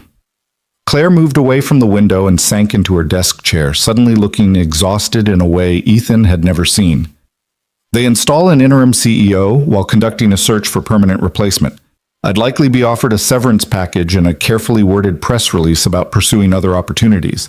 And Reynolds Tech, the company I built from nothing, would continue without me. We fight this, Ethan said immediately. We make them justify the removal publicly. We force them to admit they're firing you because you fell in love, not because of any actual performance failure. And if we fight and lose, I leave anyway, but without the severance or the carefully managed narrative. I become a cautionary tale about CEOs who let personal relationships compromise their judgment. Claire rubbed her eyes tiredly. I've been running scenarios all afternoon, Ethan. Every path forward has devastating consequences. Not every path. Ethan pulled a chair close to Claire's desk and leaned forward with an intensity that demanded her attention. You walk away before they can vote. You resign on your own terms, with your dignity intact, and you make it clear you're leaving because the board's position is untenable, not because their concerns are legitimate. That's still losing. It's choosing how you lose, like Ethan corrected, controlling the narrative instead of letting them write it for you. Claire studied him for a long moment, her expression shifting from despair to something more calculated. If I resign, I could make a statement, not just about my specific situation, but about the broader issues of how corporations treat leaders who refuse to separate their humanity from their professional roles. You could change the conversation, Ethan agreed. Transform this from scandal about a CEO's poor judgment into a critique of corporate structures that punish transparency and penalize honesty. It would be risky. I'd be burning bridges with the board, possibly making myself radioactive to other companies who see me as difficult or unwilling to prioritize corporate needs over personal preferences. Or you'd be positioning yourself as someone with principles worth defending, someone who chose integrity over expedience. Claire was quiet for several minutes, her fingers drumming against her desk in the unconscious pattern Ethan recognized as her thinking through complex problems. Finally, she looked up with an expression that held both resignation and determination. If I do this, if I resign before the vote, I need you to promise me something. Anything. You stay at Reynolds Tech. You keep your position. You continue building your career. You don't sacrifice everything you've worked for because I chose to walk away. Ethan opened his mouth to protest, but Claire raised her hand to stop him. I'm serious, Ethan. If we both leave, it validates the board's position that our relationship was inappropriate enough to warrant mutual professional destruction. But if you stay and continue demonstrating excellence, you prove that the problem wasn't the relationship. It was the board's inability to accept complexity. You want me to work for the people who forced you out? I want you to prove they were wrong about you, Claire corrected. I want you to succeed so spectacularly that every assumption they made about our relationship becomes obviously absurd. And what about us? What happens to our relationship if you're no longer CEO and I'm still working at Reynolds Tech? Claire's expression softened, some of the professional calculation giving way to genuine emotion. Then we stop being a corporate scandal and start being just two people who love each other. No power dynamics, no board oversight, no scrutiny beyond normal relationship complications. We get to be ordinary, Ethan. Isn't that what we wanted? The question hung between them, exposing a truth they'd both been avoiding. The corporate drama had consumed so much energy that they'd almost forgotten what had drawn them together in the first place. Not power or status or professional advancement, but simple human connection. The whispered words during a wedding ceremony. The honest conversation over Italian food. The recognition that being seen as a person rather than a position was worth any professional cost. I don't want you to leave your company, Ethan said quietly. I don't want you to lose what you built because the board can't handle complexity. I know. But sometimes the cost of staying is higher than the cost of leaving. And I think we've reached that point. Claire drafted her resignation that evening at Ethan's apartment, sitting at his kitchen table with her laptop while he made dinner neither of them would eat. The letter was brief and precise, acknowledging her decision to resign effective immediately while making clear the board's impossible position had left her no acceptable alternative. She didn't name Ethan specifically, but referenced the personal relationship that had become the focus of board concern, and she stated unequivocally that structural safeguards had been appropriate and effective, but ultimately insufficient to address board members' discomfort with the CEO who refused to separate personal humanity from professional responsibility. It's good, Ethan said after reading the draft. Clear, principled, and impossible to misinterpret. It's also a grenade I'm throwing into the boardroom, Claire replied. Once I send this, there's no walking it back. No negotiation, no compromise, just consequences. Are you ready for those consequences? Claire closed her laptop with deliberate finality. I've been ready since the wedding. I just didn't realize it yet.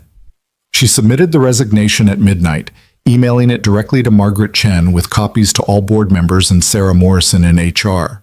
Then she turned off her phone, poured 2 glasses of wine, and settled onto Ethan's couch with the exhausted relief of someone who'd finally stopped fighting an unwinnable battle. What happens now? Ethan asked.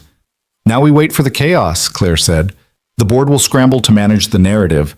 They'll probably try to frame my resignation as mutual agreement rather than forced departure. They'll announce a search for permanent CEO while installing someone interim, and they'll very carefully avoid admitting that they pushed out a successful leader because she fell in love. Will you tell the real story? Eventually, when the dust settles and I've had time to process everything. Right now, I just want to sit here with you and remember why I made this choice. The chaos Claire predicted arrived with dawn. Her phone, turned back on out of necessity, exploded with calls and messages. The board wanted emergency meetings. HR needed exit interviews. The executive team demanded clarity about transition plans.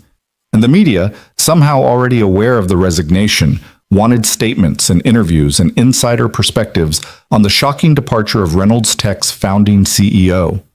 Claire handled it all with the same professional excellence she'd always demonstrated, even as she was actively leaving the company that had defined her adult identity.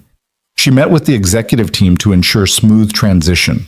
She conducted the required exit interviews with grace and restraint. She even participated in the carefully scripted press release that presented her departure as a mutual decision to pursue new opportunities rather than the forced resignation it actually was. But she also began laying groundwork for a different narrative. She reached out to trusted business journalists with background information about the board's concerns and the impossible position they'd created. She spoke confidentially with industry peers about the broader issues of how corporations handle executive relationships and personal autonomy.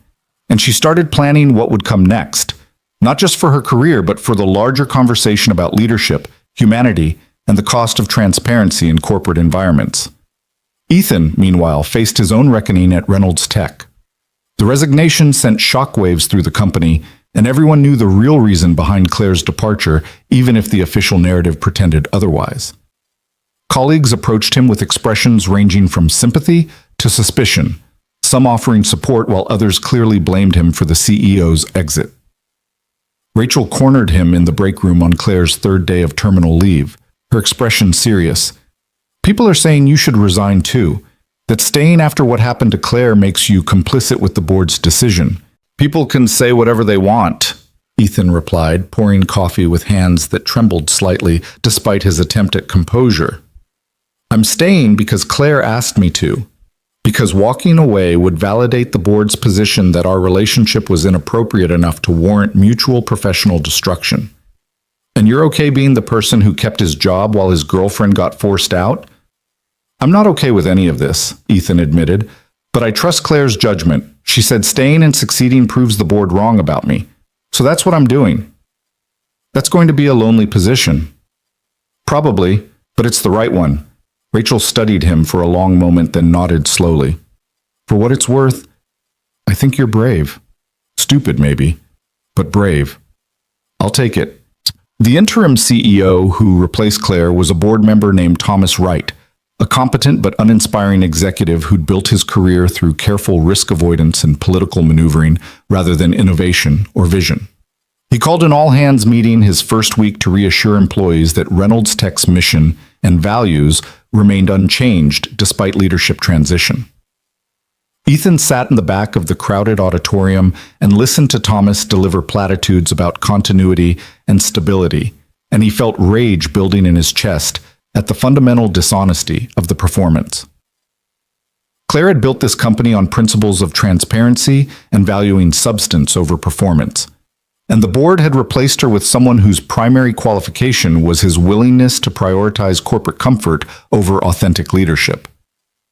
After the meeting, Ethan returned to his office and drafted an email he'd been composing mentally for days. It was addressed to the entire executive team and key department heads, and it laid out a proposal for a company-wide initiative focused on relationship policies and power dynamics in corporate environments. The proposal was carefully framed around business objectives, improving retention, enhancing workplace culture, reducing legal liability from unclear relationship policies.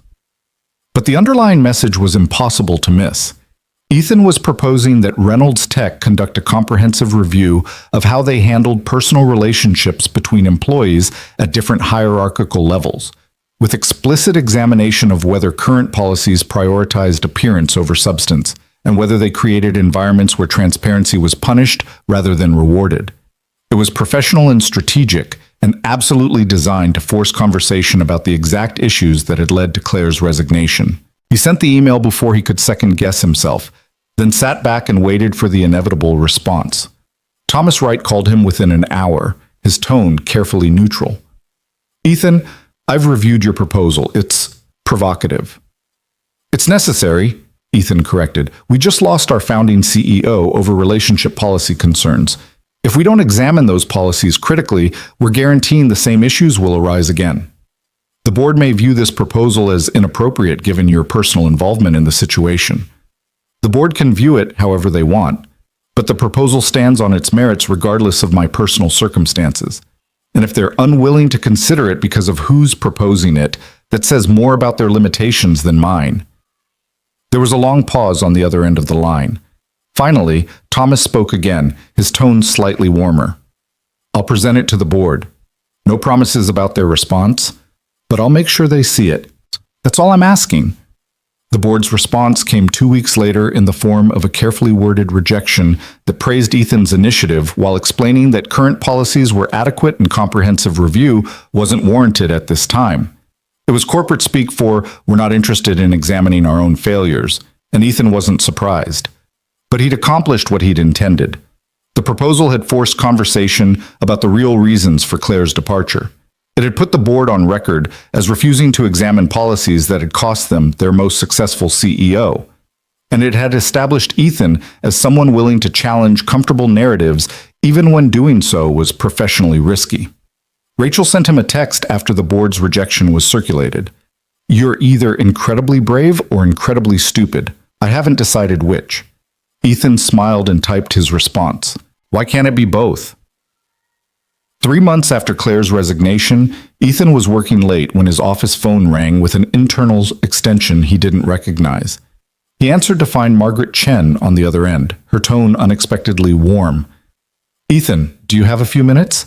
I'd like to discuss something with you." They met in a small conference room far from executive offices, the location choice suggesting Margaret wanted privacy. She arrived carrying a folder that she set on the table between them with deliberate care. "I owe you an apology," Margaret said without preamble. "The board made a mistake with Claire. We let discomfort with complexity override our responsibility to support excellent leadership, and we lost someone irreplaceable as a result."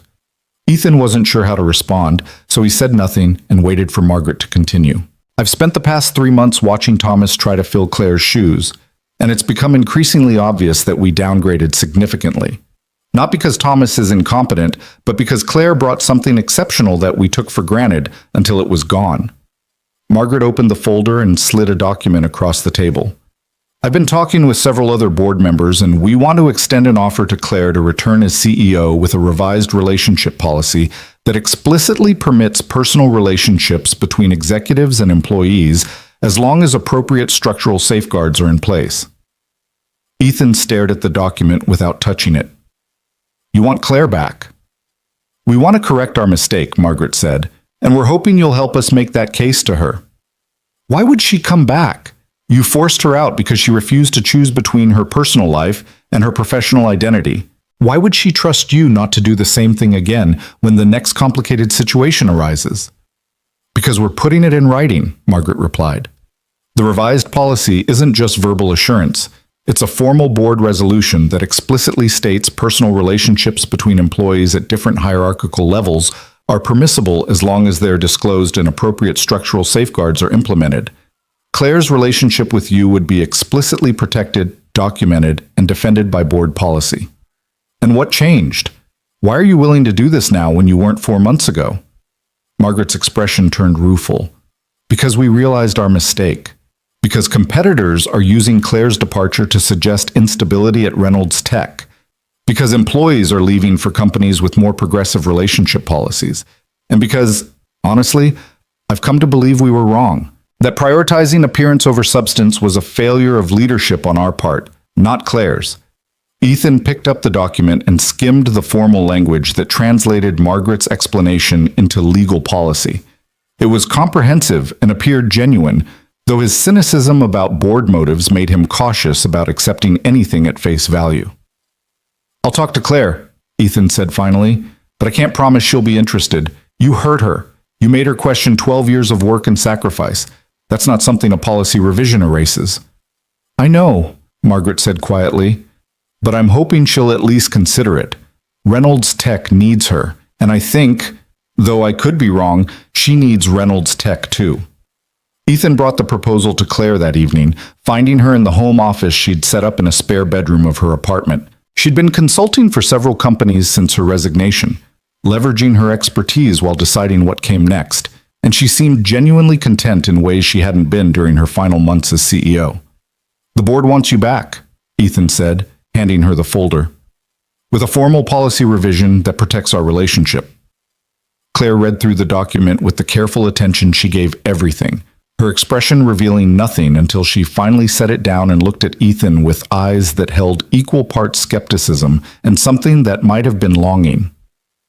"They want me back now that they've realized I wasn't easily replaced," Claire said, "not because they actually believe they were wrong, but because my absence is creating problems they didn't anticipate." "Does it matter why they want you back if the policy revision is genuine?" "It matters to me. I don't want to return just to fix problems they created by forcing me out. I want to return, if I return, because they've genuinely reconsidered their position on leadership and humanity. So, talk to Margaret. Hear what she has to say, and then decide based on whether you believe she's sincere."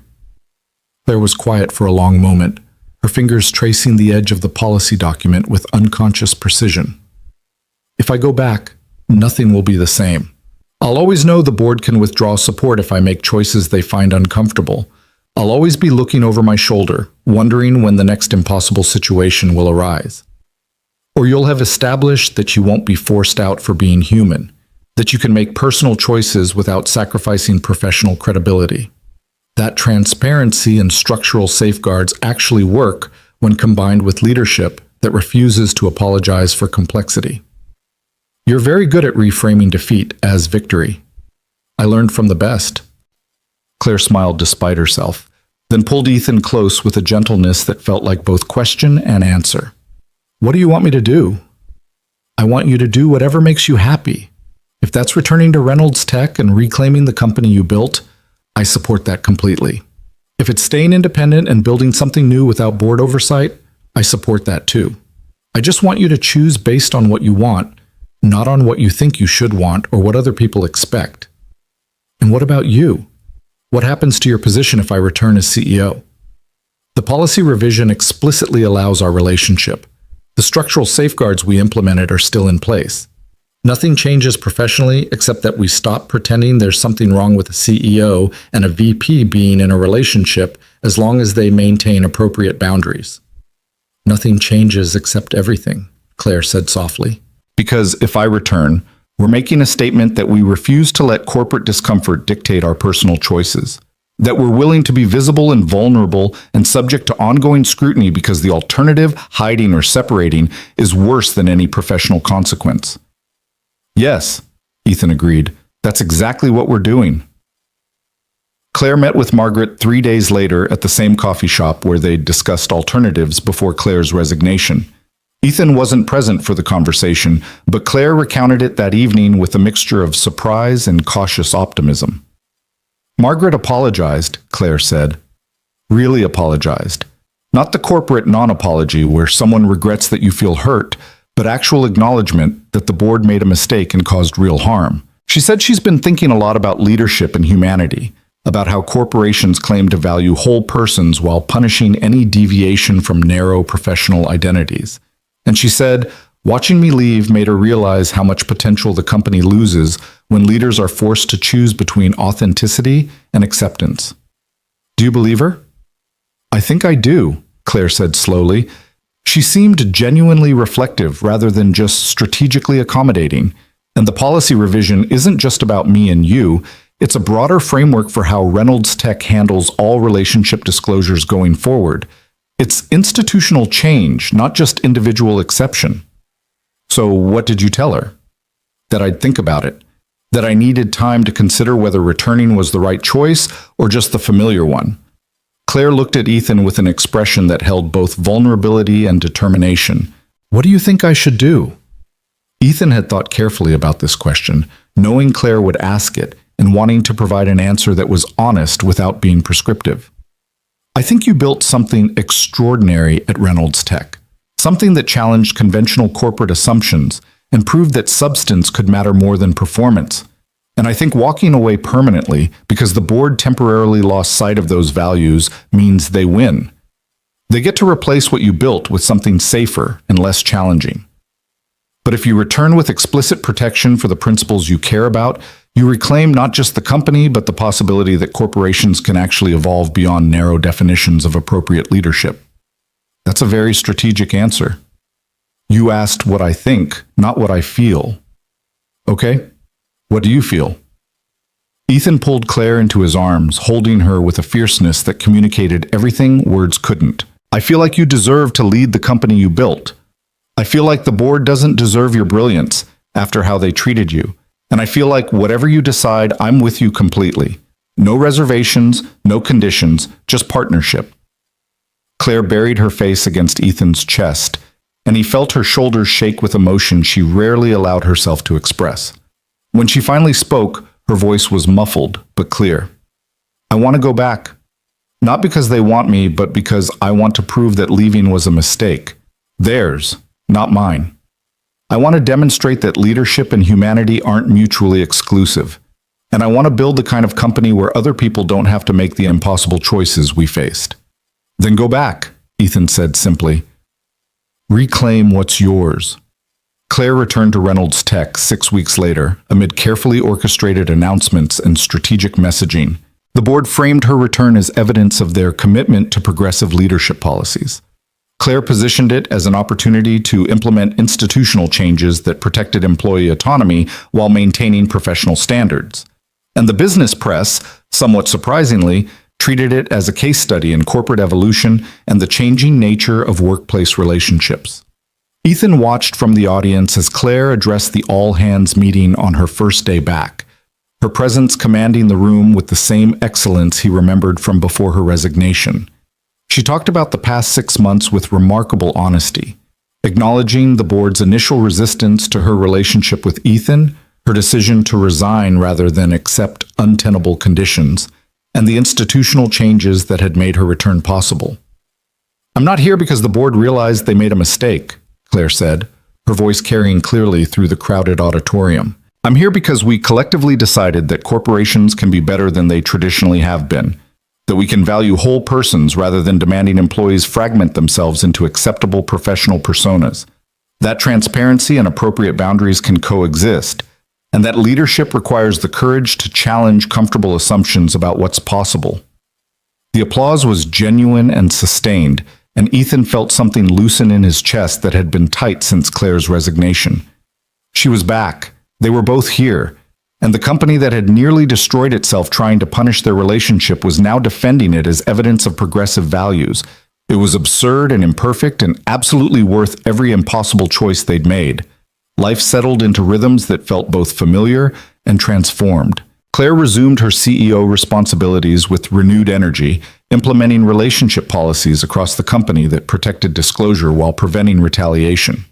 Ethan continued building his career without the shadow of impropriety that had haunted his promotion, proving through consistent excellence that his position was earned rather than gifted. They maintained scrupulous professional boundaries at work. No private meetings in Claire's office, no personal communications during business hours, clear separation between their professional and personal roles. But outside work, they built something that felt increasingly permanent and real.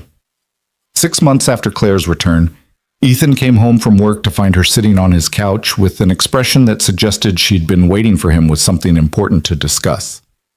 "We need to talk about where this is going," Claire said without preamble. Ethan felt his stomach drop, the words triggering immediate anxiety despite everything they'd survived together. "Okay, where's this going?" Claire stood and crossed to where he'd frozen just inside the doorway, taking his hands with a gentleness that eased some of his panic. "I'm 42 years old.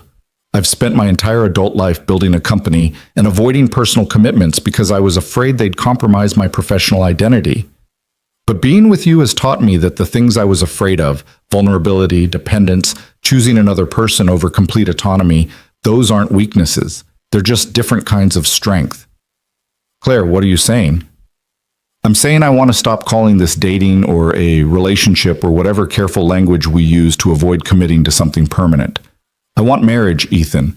I want the public declaration that we're choosing each other not just despite complications, but because of them. I want to stand in front of people and promise forever the way Amanda and her husband did at that wedding where this all started." Ethan felt tears burning behind his eyes as the full meaning of Claire's words landed. "Are you proposing to me?" "I am. And before you answer, I need you to understand what you'd be signing up for. You'd be marrying your CEO, which means ongoing scrutiny and judgment about power dynamics. You'd be marrying someone whose work will always demand significant time and energy. You'd be marrying someone who's complicated and difficult and not very good at the traditional relationship compromises people expect." "I know exactly who I'd be marrying," Ethan interrupted.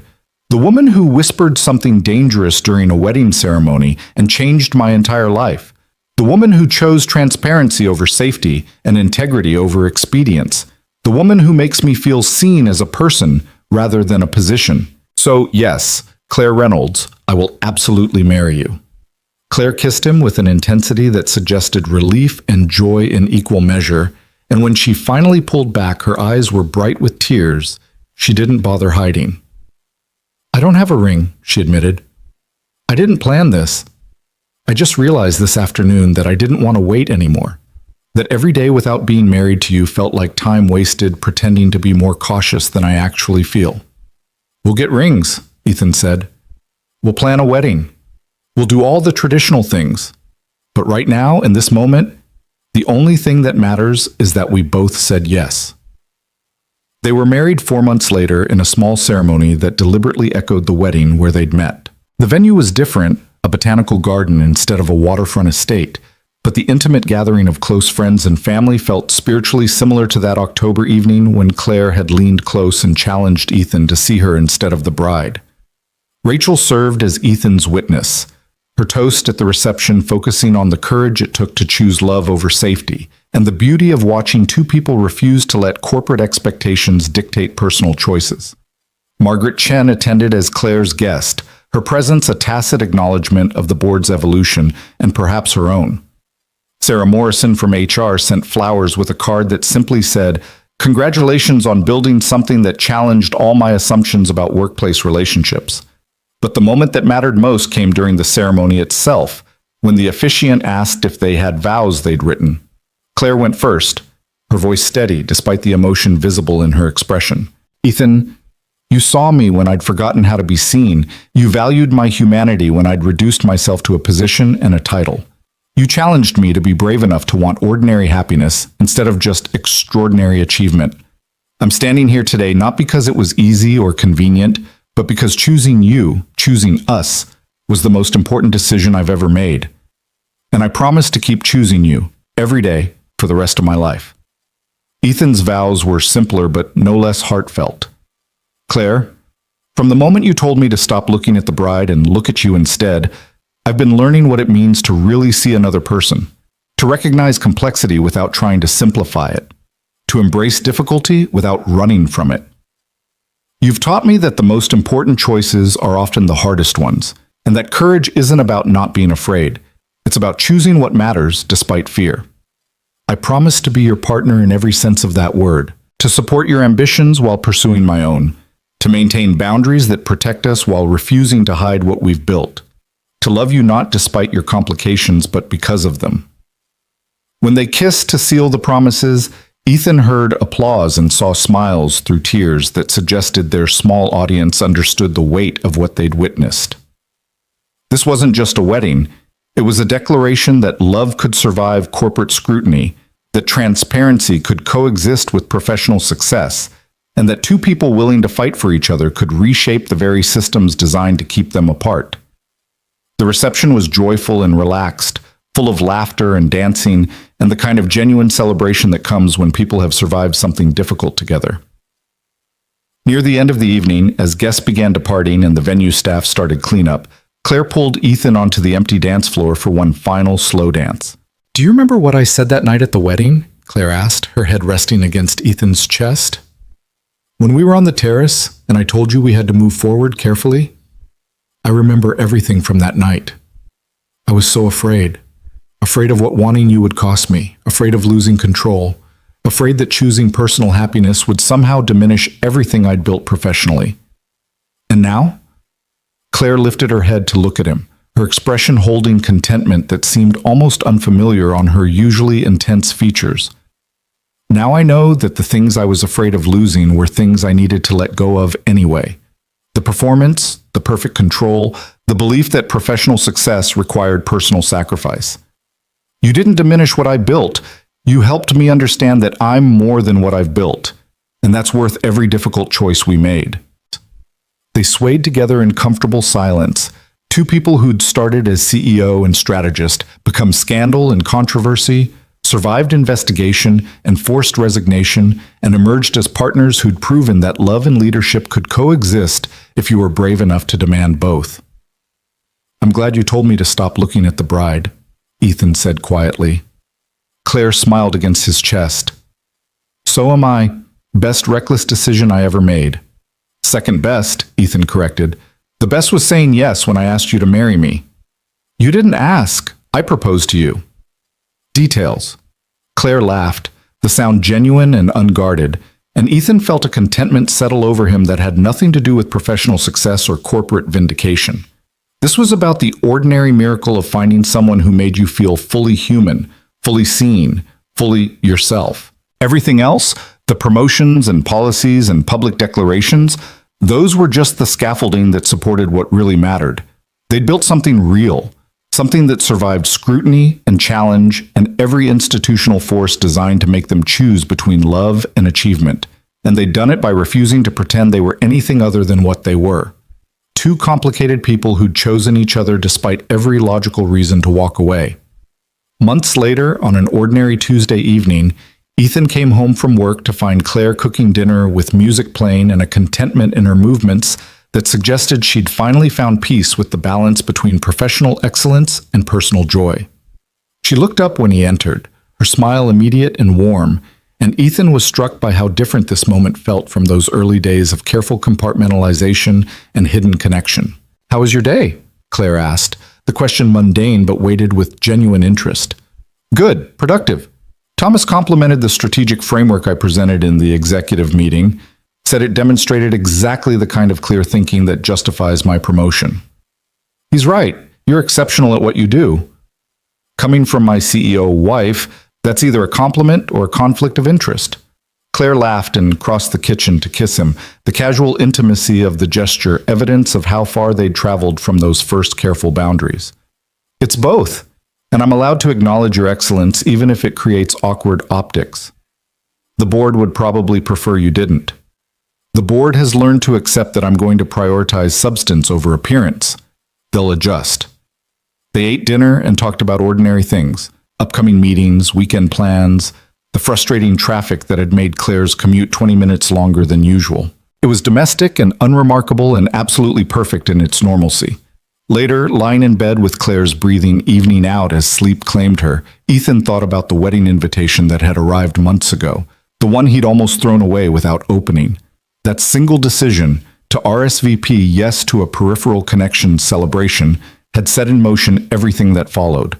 The whispered challenge during a ceremony, the dangerous attraction, the investigation and resignation and corporate battle that had tested every assumption about what relationships could look like in professional contexts. He thought about Claire's question from their wedding day, about whether she was a person or always the CEO. And he realized the answer was that she was both, complicated and brilliant and difficult and extraordinary, and that loving her meant accepting all of it without trying to simplify or compartmentalize. They'd chosen each other. They'd survived corporate scrutiny. They'd proven that transparency and boundaries could coexist, that leadership and humanity weren't mutually exclusive, that two people willing to fight for what mattered could reshape systems designed to keep them apart. And now they had this: ordinary evenings and shared routines and the quiet miracle of partnership built on honesty rather than performance. It wasn't the story either of them expected. It certainly wasn't simple or convenient, but it was real, and it was theirs, and that made every impossible choice absolutely worth it. Claire stirred slightly in her sleep, unconsciously moving closer, and Ethan wrapped his arm around her with a contentment that required no words. They'd built something that survived everything thrown at it. They'd chosen courage over comfort, transparency over safety, love over expedience. And they'd do it again, every single time, without hesitation or regret. Because some things, some people, are worth fighting for, worth risking everything for, worth choosing, publicly and irrevocably, despite every logical reason to walk away. Claire Reynolds had taught him that, and Ethan Walker had reminded her.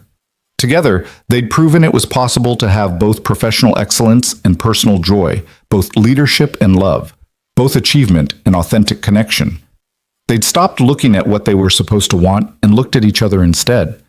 And everything had changed.